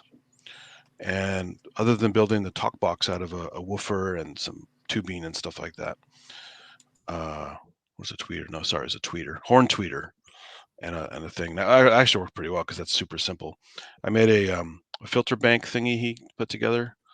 That sounded okay. The theremin thing I made was terrible. It was very digital sounding, and it was only one antenna with a knob for volume, which kind of defeats the purpose of the theremin. You need to be totally hands-free to do that. So I eventually bought a real theremin, and then another one, and another one. But yeah, my early days of projects were pretty uneventful. I would even thought about, because analog synths were kind of uncommon around my universe, and my friends didn't play them. We're always going to Guitar Center looking at the latest and greatest stuff. It's always like the D50 and the O1W and all that kind of stuff. But no analog stuff in sight. They didn't even have a lot of used stuff back then for sale. And I wasn't doing the smart thing like Richard Devine didn't go to pawn shops where all the goodies were. So I found a book on building an analog synth, actual module system. And that'd be kind of fun. I mean, if I could work on my soldering skills, this would be worth it. And I had something fun. And then I read further and I go, wait, this is all going to be monophonic? Do I want to do all this work for a monophonic synth? And again, not knowing what the hell I was doing, I was always thinking polyphonic because that's what I grew up with. Now it's like that's, everyone takes that for granted. But back then I'm like, monophonic synth? Why the hell would I want to build a giant thing that's only monophonic? That's a lot of work. So I have the book still. It's an excellent book. Something Henry. The guy's last name is Henry. Excellent book to show you how to build from scratch a full system. But yeah, that was it. So I gave up on that dream and just started buying shit. So Dave, how's Hey, your David. week been? You're muted. Oh, it's been good. I was in Florida for a week. No, I was. Okay, 8 days. This is Cleo, by the way. She always keeps. Oh, She always likes to speak. Yeah, okay. No, it's been good. It's been good. I mean, it's been a tough week, obviously. Dom's thing yesterday was just, I didn't get to watch all of it because American time, I got the time screwed up a little bit. But, I think we're all kind of a little bit in a daze from all that. But, but musically, this 2023 is the stop buying so much stuff and use what you have year. I expect it. Now, yeah, we all say that, but we have a little group on Discord, and it is really hilarious. Listen to our stories, so almost every day there's someone who just has some ridiculously random thing that they're all of a sudden. I'm looking at the Waldorf M, and we have to talk them down. Well, do you need this? Of course I don't need it, but look at the color. Look at this. It just went 16 voices, and it's actually we're not doing it. We're trying to have fun with it and embrace that. We also love synths and we love all this stuff. Yet, there's an absurdity to it that it's really refreshing to have other people that really relate to what you're going through, and it's all based on just immense enthusiasm, is what I see, and I think that is incredible. So I don't even. If I fail, I think living a life in any way with that kind of enthusiasm and interest in something is awesome, right? And but it's been fun, right? So by early January, the Osmos got re-released, and it took me all of 1 minute to make the decision I needed to get on the pre-order. But then I had to confess it. That I had just, but I was luckily able to recognize the difference between just maybe buying a Behringer Wasp, which we're probably all doing now, or an Octave Cat, because whoa, that is cheap, versus wow, the Osmos just got pre-orders went up after 3 years, and we could shut down again any day. So yeah, it's been good. And I will say one thing, that it has been, I've actually started writing music again this year, whereas 2022 was not a real productive music year.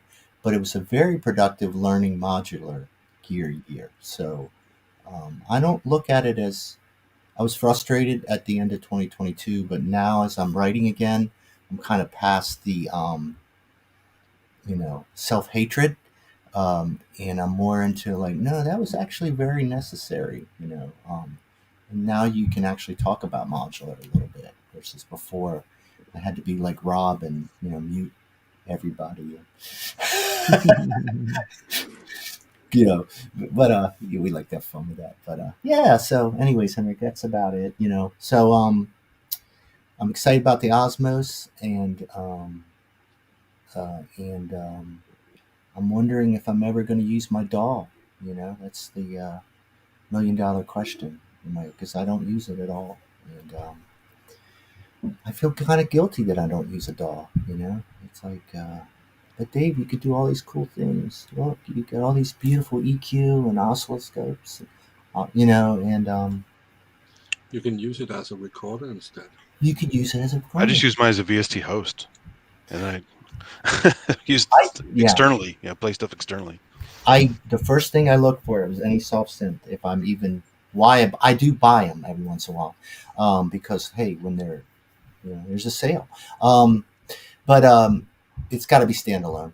If it's not standalone, but now everybody's standalone, so that used to kind of hold me back, But so I've got that Zoom live track, that L12, and I gotta tell you, it's just what a great product, for what a lot of us do, right? You can record, it's got the stems, you can put it on there. It's a mixer, it's got some effects. They're usable, it's a mixer. And I'm still a mixer guy. I gotta have a mixer, gotta have it. So I don't, in as far as DIY, let's just put that to bed. I don't do it. I would never do it. I think it's awesome when I see people do it, but I can't do it. I can't fix anything in the house, and I know what would happen. It would just be so awful. Like Angry Dave would come out, and it would just be like this terrible. The kids would be checking on me. What's wrong with Dad? He's trying to he's trying to learn how to do DIY. So, anyways, Cleo, thank you for being quiet through that. So, it was nice. Appreciate that. He's allowed to talk. Yeah, she can really talk. Really. So anyways, yeah, that's kind of, other than, like I said, some of the personal losses and things we've gone through, I think it's super cool to see like what Robin did. And I haven't met you either, Robin. It was nice to see you kind of virtually. I think it's super cool that you just dove in, and I'm going to do an event. And I saw you like first just on your stream, like, I'm going to do this event. I don't know what I'm going to do. I could do this, I could do that. And it happened. And it did, yeah. Yeah, you sort of took the chocks away and let it roll down the hill. That was the approach, I think. And I think that's what we all learn, right? Is that's kind of what we're doing, right? And we do it all the time. Modular is a perfect example. Yeah. You can't study modular. You can't take a modular class. I'm certified in modular. Therefore, no, I can build your system. I'm going to build a perfect system for you. And it's just not going to work. You dive in and you go through a lot of weird moments of switching, sometimes almost daily. Like you go from aesthetics to sound to all these different concepts. I built an effects box. No, I'm going to build a mono synth. No, I'm going to build, something that's just beautiful. I'm going to build something with all WMD. I'm going to do immutable. And then, so it's cool though. And again, I know I get back to the enthusiasm stuff, but it's fun, I just try to remember that. It really is fun. As long as we don't get ourselves in horrible debt or something, or somebody divorce us or something, knock on wood, I'm not making light of that. But you know what I mean? Like,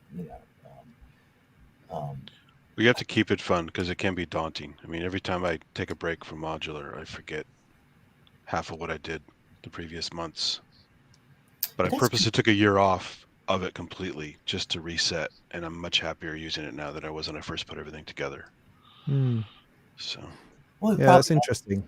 Yeah. I mean, I found that some things stopped working for me, which is quite interesting. So it has this ability to be rediscovered all the time. Like every now and again, there'll be a filter that I just can't, I used to get this thumping, great big, awesome acid sound out of, and now I just can't seem to achieve it, and I don't know what I'm doing wrong. But then a couple of months later, I'll drag that one out again and like, boom, it's perfect. This is the best thing ever. What was I doing before? But because it's not fixed. So like on a hardware synth, you can dial it in every time and it will, it's reliably going to work. But with modular, you just go, I don't know. I go down a rabbit hole of maybe it's the envelope. So I go through half a dozen different envelopes trying to work out if that's the thing that's not quite doing it, But then you just have to go away, come back another time, and it's all different. Yeah, mindset helps a lot. It makes you try different things, and also you got to look at all down the chain and go, oh, that's what's actually screwing me up. Not the thing I'm actually looking at, but something else I put in there, and look at that. But then there's the. I always come from it from a creative aspect, kind of like songwriting, and I think about someone like Robert Smith, The Cure. He's like, look, I get up every day, basically songwriting. Right, that's what I do. Right, I don't. So when I get on module, like let's use beats for an example. You get on it, and it can be dreadfully frustrating. and you're just like, what is it? And it's almost to your point, Robin. It's like, is it the envelope? Is it this? Is it? Do I not have the right granular? Is it too long?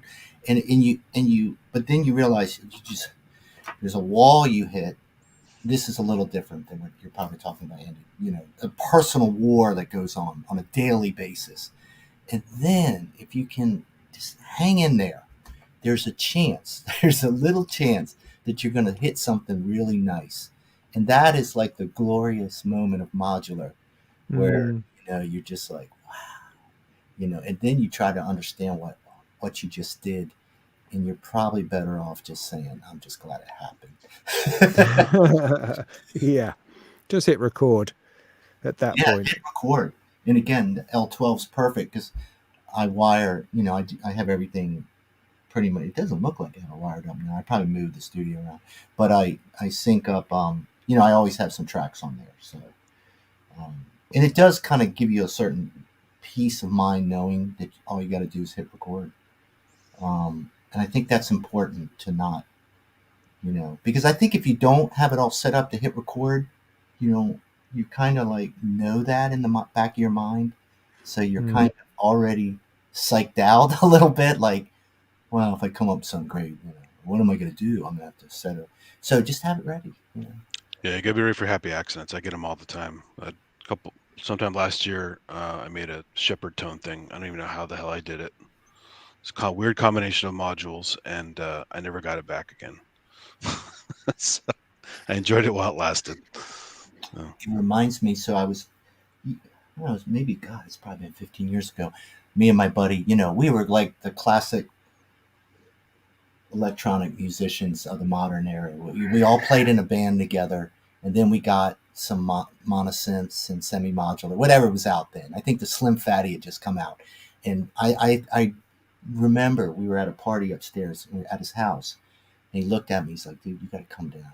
Check this out. Right. So we snuck away from the party, and we just sat there playing with the Slim Fatty, and like, it like within a month, we both had separate tables. Well, you see it every day now, right? Of pedals. And, my point was going to be, we were just doing kind of improv stuff too. It was pretty bad live, but we would record it all. But what was funny is we came up with this one real cool thing. He was kind of my Grace Griffin, where he would, post-produce, go through everything, make it beautiful. And then we said, let's try to recreate it for a show. And that was hilarious, like trying to. But I learned a lot. That's when I started to learn. I was like, okay, what the hell was I doing? Because honestly, at that point of my journey, I was like running things through a cluster flux and, you know what I mean? Just turning knobs until it got crazy sounding in a cool way. So it was doing some kind of wild sample and hold thing. I had this thing, but then we got it close, so, but I don't know, modular, that would be another whole level of absurdity. I'd probably have to not change the modules in the case. I don't think that's possible, is it? Can you? Yeah, that sort of build a performance. So maybe there's someone out there who comes in your house and kind of like seals it. Impenetrable, like you can't mess with it anymore. There might be maybe you could sell off a few pieces of gear to them too or something, because that probably would come up. But I feel like there's a place for that person. They just walk in and they just go, I'm going to take care of the situation. I know what's going on. I see it keep happening with YouTubers. Actually, they end up buying a massive case, a massive 24U, I don't know, whatever huge thing that goes all up the wall. I mean, Jeremy, Red Means Recording, has just done that. And they put all their modular in it as if to say, that's it, I've finished. And then, little boxes start creeping up around the sides. And before you know it, it's changed again and it's redone. And, it's hilarious. We think we can get in charge. We think we can conquer it. And I don't think we can. Yeah, I love these moments of epiphany. You listen to them, you're like, okay. And even worse, you agree with them for a couple seconds. Like, Yeah. thank God they did it. I can do it too. And you're like, no, this isn't gonna be. Well, speaking of Epiphany, I felt so ridiculous. So Thursday night we had this imam in San Francisco, and this guy shows up with a Moog Rogue and some pedals. And I've seen him there before, and he does different things with guitar and all that. But I have a Moog Rogue, and I enjoy it, but I don't use it that much. But this guy, the sounds this guy was getting out of his Moog Rogue, he didn't need a rack of modular gear. He knew that thing so well. Mm.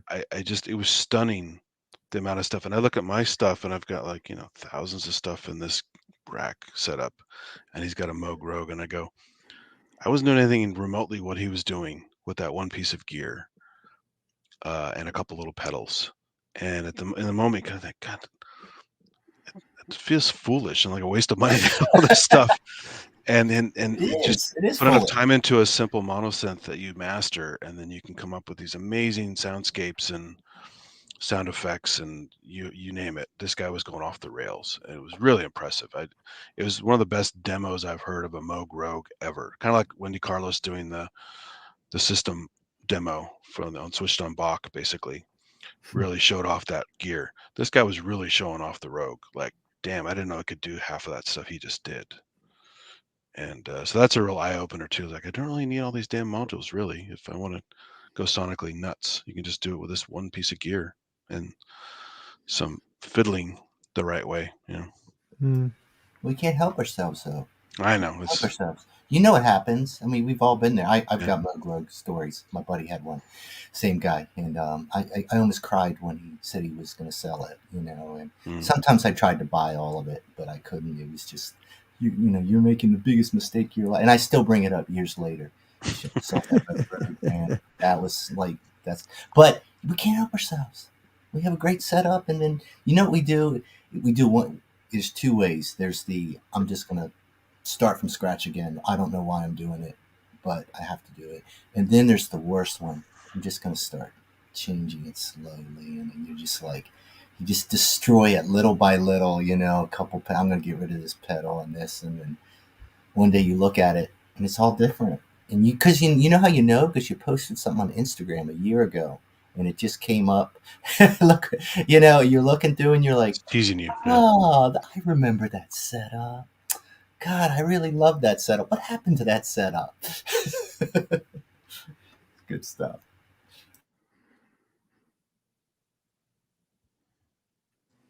Another thing, Robin, are you going to Super Booth this year? Yes, I plan to. I've bought a couple of tickets. I'm going to take who will be a 13-year-old. Then I think taking one of my kids. Just going over for the day on the Saturday. I haven't booked anything else in yet. I need to do that. That's got that penciled in for Monday. Is sort the heck out what I'm doing. The plan will probably be to fly up Saturday morning, do the day, stay over Saturday night, and then fly back Sunday. Just simple. I have done it in a fly out, do the day, fly back before, but that's just too much like hard work. So I'm going to take it a little bit more easy. But unfortunately, my wife's a teacher, and as far as sort of childcare goes, and she can't take time off, so there's no way I can get there during the week. So it has to be just at the weekend. But I plan to go for the day, and that's never enough to see everything, but it feels like enough to be to get a flavor of it, to soak in a bit, and to run into the people that I want to run into. So you have to do it at Gaz Williams speed. Just go and just run around. Yeah. Well, I can watch his videos on the way home. See, exactly. That's the way that works. But it's a good time. There's nothing else quite like it. Particularly, I think I've really enjoyed the fact it's gone outside. I think that's been a real change for the better since COVID. They decided to push everything, not everything, but a lot of it more outside rather than being crowded inside a couple of halls. It just feels more like a festival, and that's a really good thing, I think. Yeah. I was planning to go, but I don't have enough money for it. It's a month pay you will use on those 4 days. Yeah. So, but many of my friends are going, and they have been there every year the last 5 years, and they love it. So I have to do it once. So. Yeah, it's a good time, but also it is only just a bunch of old synths at the end of the day. Yeah. So but in some actually, ways, it's yeah. it's an odd thing. It's a busman's holiday to some degree. You're going to see the same sort of stuff you can see in your own room, but it's really about the people. It's about the the conversations, I think, that you have as much as anything else, and the opportunity to listen to some great players, some great artists. Yeah. It'd be fun to meet Schneider too. He looks like a cool dude. So. Yeah. Dave and Andy, are you going? You're not. Oh. I'm not even sure if I'm going to go to NAMM. I'm going to try, but if work gets wacky as I think it's going to be, I'm not going to have any money to go to NAMM. So, as much as I love to. Yeah, I still have younger kids and working families. It's just kind of sad. Makes me sad not to be able to go, but not this year. One of these years, I want to go to NobCon too. That's the one I really want to go to. Yeah. Just because it seems more boutique-y. Synthplex was excellent, but I don't think they have it this year. That has been announced yet. Boddicker has to decide if he wants to run it again. Unless somebody does something in Colorado. Then, yeah, man. I think I can drive too. You can't drive when you get in the middle of the country. It's so different being on the East Coast. You can't drive anywhere other than it's just massive. It's just that's like it looks close. You're like, oh, it's just a state over. It's right over in New Mexico. you do the thing. You're like, that's like 12-hour drive, man. Well, the East Coast, it's great. You like I used to live in D.C. You'd be like, oh, it's it's in New York. You're like, oh, cool. I can go to New York, but not in the middle of the country. It's just like so. No, the answer is no. I'm not going. Well, I think sadly I'll have to leave you, gentlemen, as I've got other commitments this afternoon where I am this afternoon. But it's great. Thanks for inviting me on, Eric. That's been super. It's been lovely spending a couple of times just chin wagging and chatting about this old stuff. And as you can see, I can talk for hours on any given subject, no problem. But nice to meet you all. And thanks, Robin. Good to meet you. And have a good time. And I will leave you there. Cheers. Yeah. Right. See you. Bye. So if others want to join the stream, you can do it. Here's the link in the chat. So just jump in. Dave, what's the name of the cat? Cleo or Cleopatra. Cleo. So it is a she. Yeah. And she's got 6 toes, and I'd love to show you. Oh, she's got the and when she walks, she's like, oh, it's really cute. She's absurdly cute. So the Hemingway house in Florida, he was famous for having cats there, Ernest Hemingway, and they had these famous multi-toed, the extra-toed cats there. They even have a little emblem you can buy that celebrates the genetic offspring of Hemingway's cats. So. Oh, it's cool. I wish she must be able to really climb. Like with that. I mean, she's literally got a mitt. It's very cool. Frankly, she's so happy now. She was pretty upset. I think I mentioned on Ken's show. She was pretty upset when we gone 8 days. Like the first day back, she was just howling. Wow. At one point, see the curtain back there behind the modular. That's a closet, and that's her little bedroom. And she was just screaming at me as I was working. I was like, oh, it's all right, I'm back. It's okay. Oh, anyways. Yeah. If you're just sitting in the room, she doesn't bother you? Sitting on a quiet day? Yeah, she comes out for these. So if I do a Zoom for work or for anything, that's when she comes out. She hears the voices, and that's it. She's here, so it's very predictable. That's the it's funny situation. Yeah, no, it's another classic COVID situation. I moved my office down here, and now I kind of live in this little room, which is definitely more awesome than it used to be. So, boy, once I could work here and then like take breaks and flip over and kind of like fix one of the parts, something that was going on over here. Oh, I can move this over here. But I'm against. You want us to come back into work, but it's like my job is mostly virtual. I don't need to be there unless something breaks physically in the server room. So, but they still does now. They're like, well, COVID's over. You can come back in the office. I'm like, but why? Just to be harassed by annoying people walking by all day? I mean, I get more done when nobody's bothering me. So, Yeah, it's the type of person, the type of job you have that really drives it.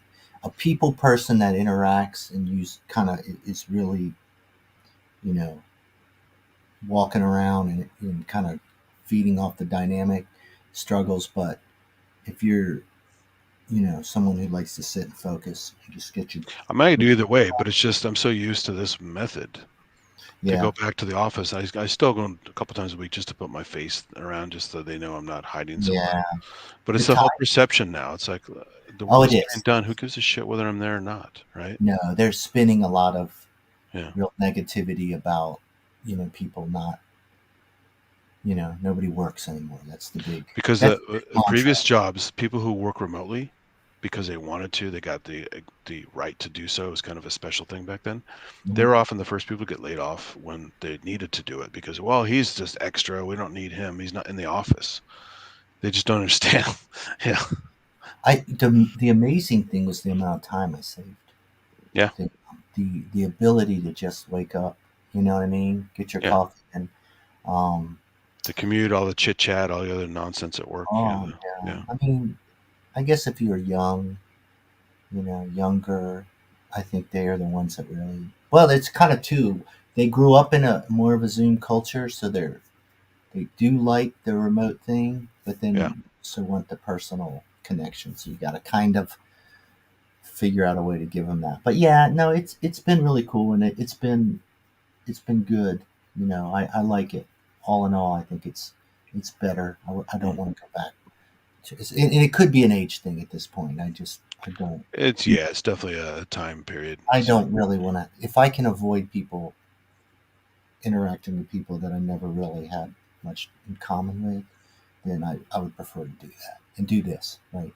And it is fun, right? We can kind of jump on Zooms, like depending, because we have the time difference, obviously, with Europe, and it's cool that I can jump on sometimes and not, versus if I was at work. Yeah, what are you doing over there? Aren't you working? Yeah. Like, have you heard of multitasking? So, Yeah. So yeah. What about you, Henrik? Are you writing some more stuff? You have such cool music, and you produce something. It's so good. It's so well done, and I appreciate thank that. you. I just submitted a new album yesterday to be released on the 7th of April, I think, on Friday.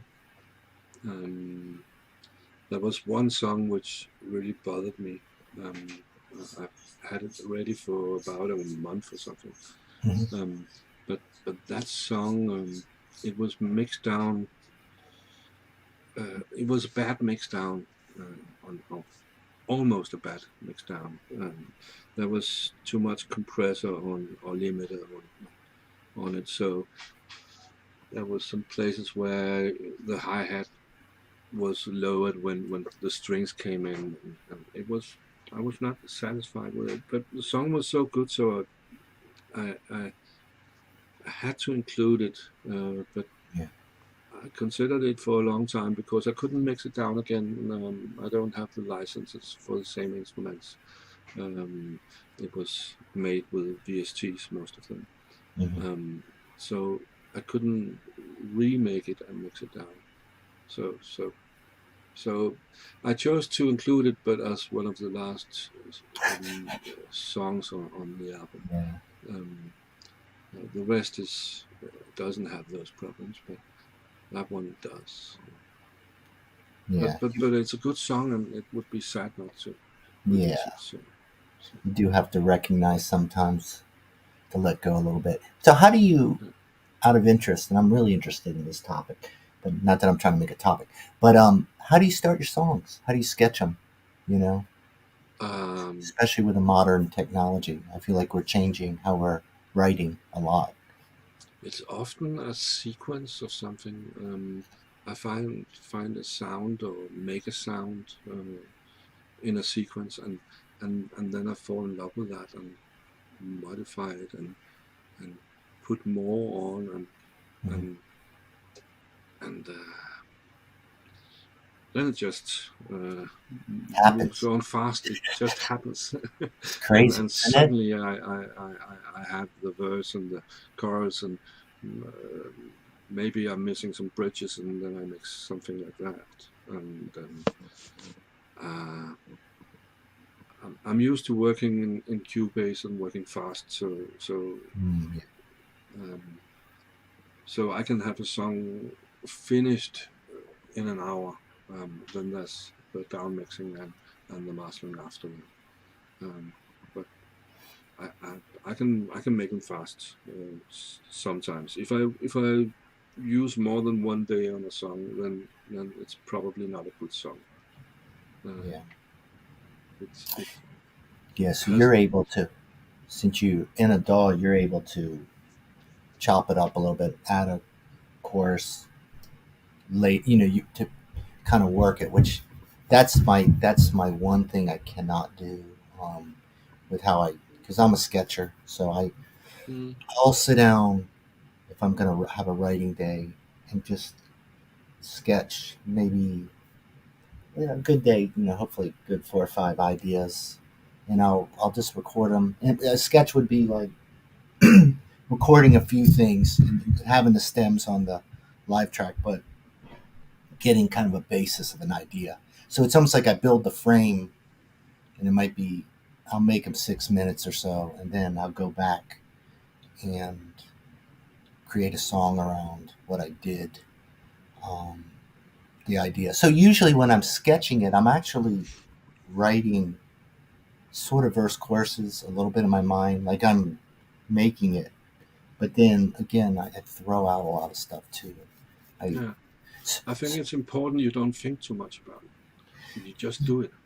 Yeah. So what I'll go back though. So in a perfect world, if I was putting out a release, I would try to get about 30 sketches done, and then take a little break, and then maybe a few days or a week later start going through them methodically and just hearing them again. And I might Yeah, I'll throw away half of them pretty quick. Say, oh, that was a cute idea, Dave. Yeah, I love the way you did that. That sounds very cute. Good job. Now throw away the song. Right? It's not. There's no song in there. It's just you. yeah. And then I there's other I ones, that are really special. And that's awesome. You Yeah, know. I couldn't work like that. I do sometimes make something and tell myself, I'll work on this later, and then I'll make something new. Um, and then I'll never return to the unfinished project. Um, so, so I it never works when I do it as sketches. I have to finish it immediately. Hmm. Um, and sometimes it's crap what I finish, but but then I just enjoyed making it, and Yeah. that's fine. Um, Sometimes it's good, and then I can move it on. I usually have things finished for weeks or months or years before I uh, master it and Mhm. release it. Um, and I did have one project, the 3 days of analog, which I decided to make in a weekend, Mhm. starting Friday. Um, so it was just about being productive and doing something and all in the same genre and mostly using the same sounds and the mix down and mastering took a little longer, but composing that was those 3 days. And it worked fine because I used the same sounds and everything on the album sounded alike, so it fitted together. Um, so it's good to make such challenges for yourself. Mhm. Yeah, that's why I'm really interested.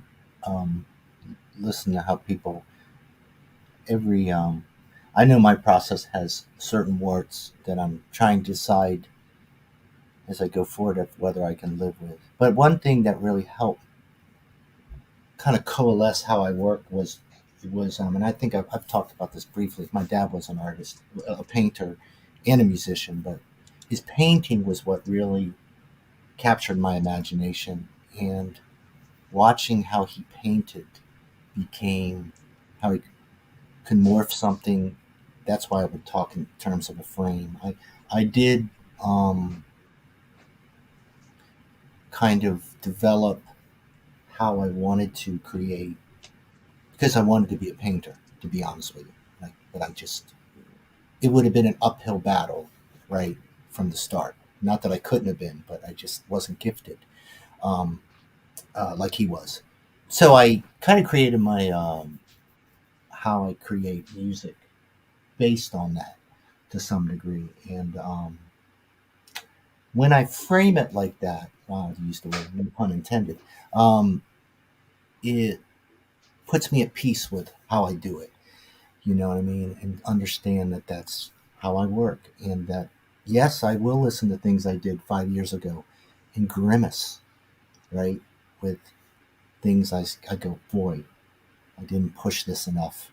Oh boy, I wish I could pull this down a little. You know what I mean? And much like though a painting, I have to accept it. I did. I was in the moment, and the feeling is the most important thing. That's what I got from his art.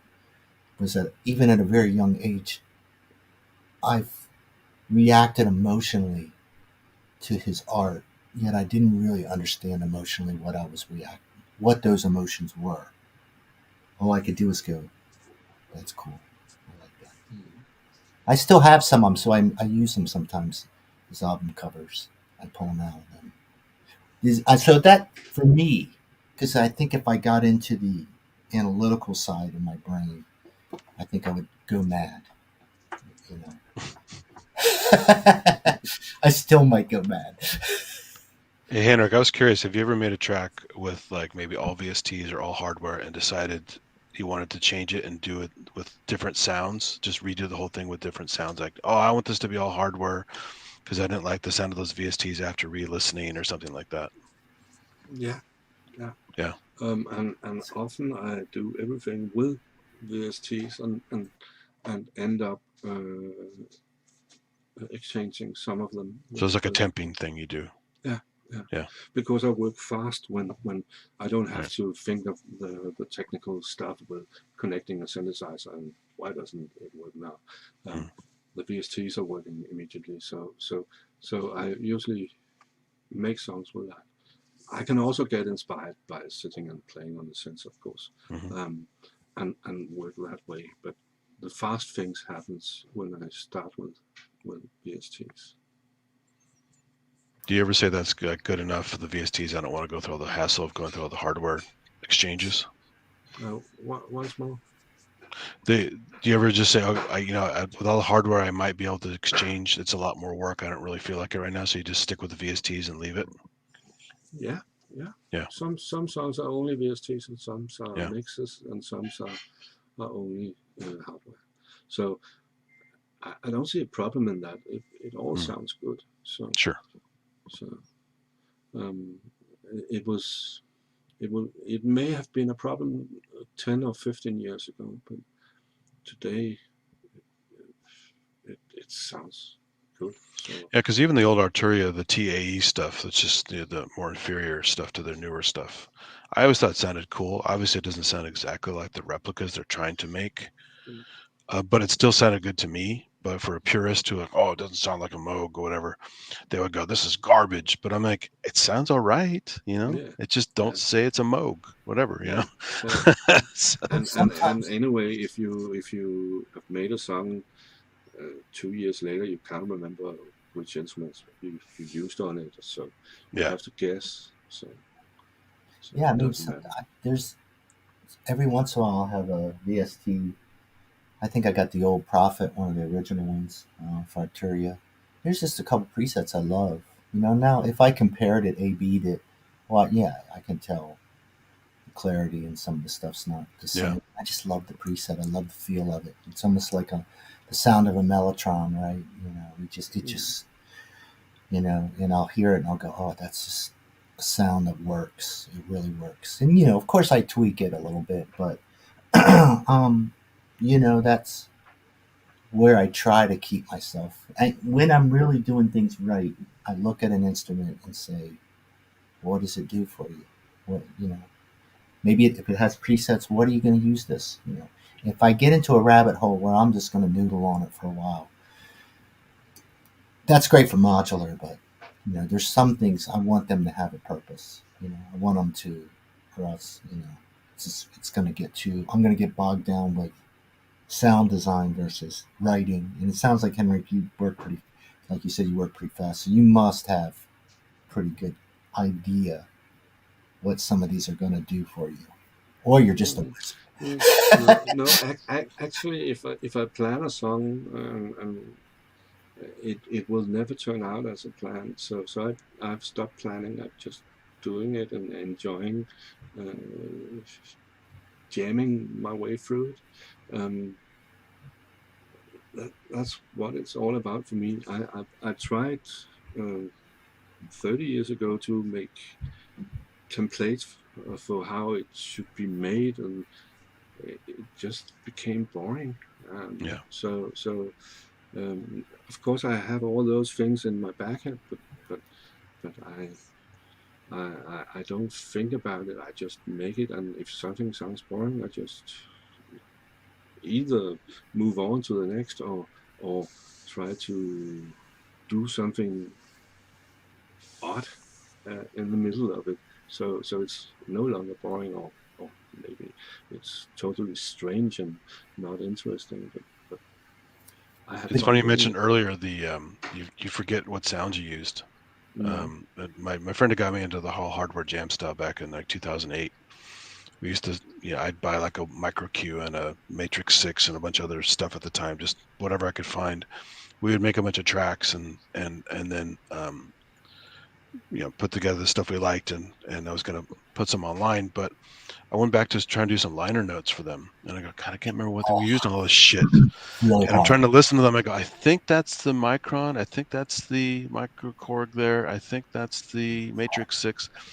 But it's really hard to go back and recreate your list of stuff you used on every track. You have to do it at the time. And that was kind of where I was getting with the actual sounds. If you have something with presets, do you have a collection of sounds? Like, I'm going to pull this out. I kind of know what I want to, what it's good for.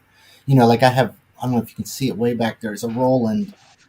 It's an RD9, I think. It was actually my dad's, but it's got some of the JV strings, I think, and some stuff on there.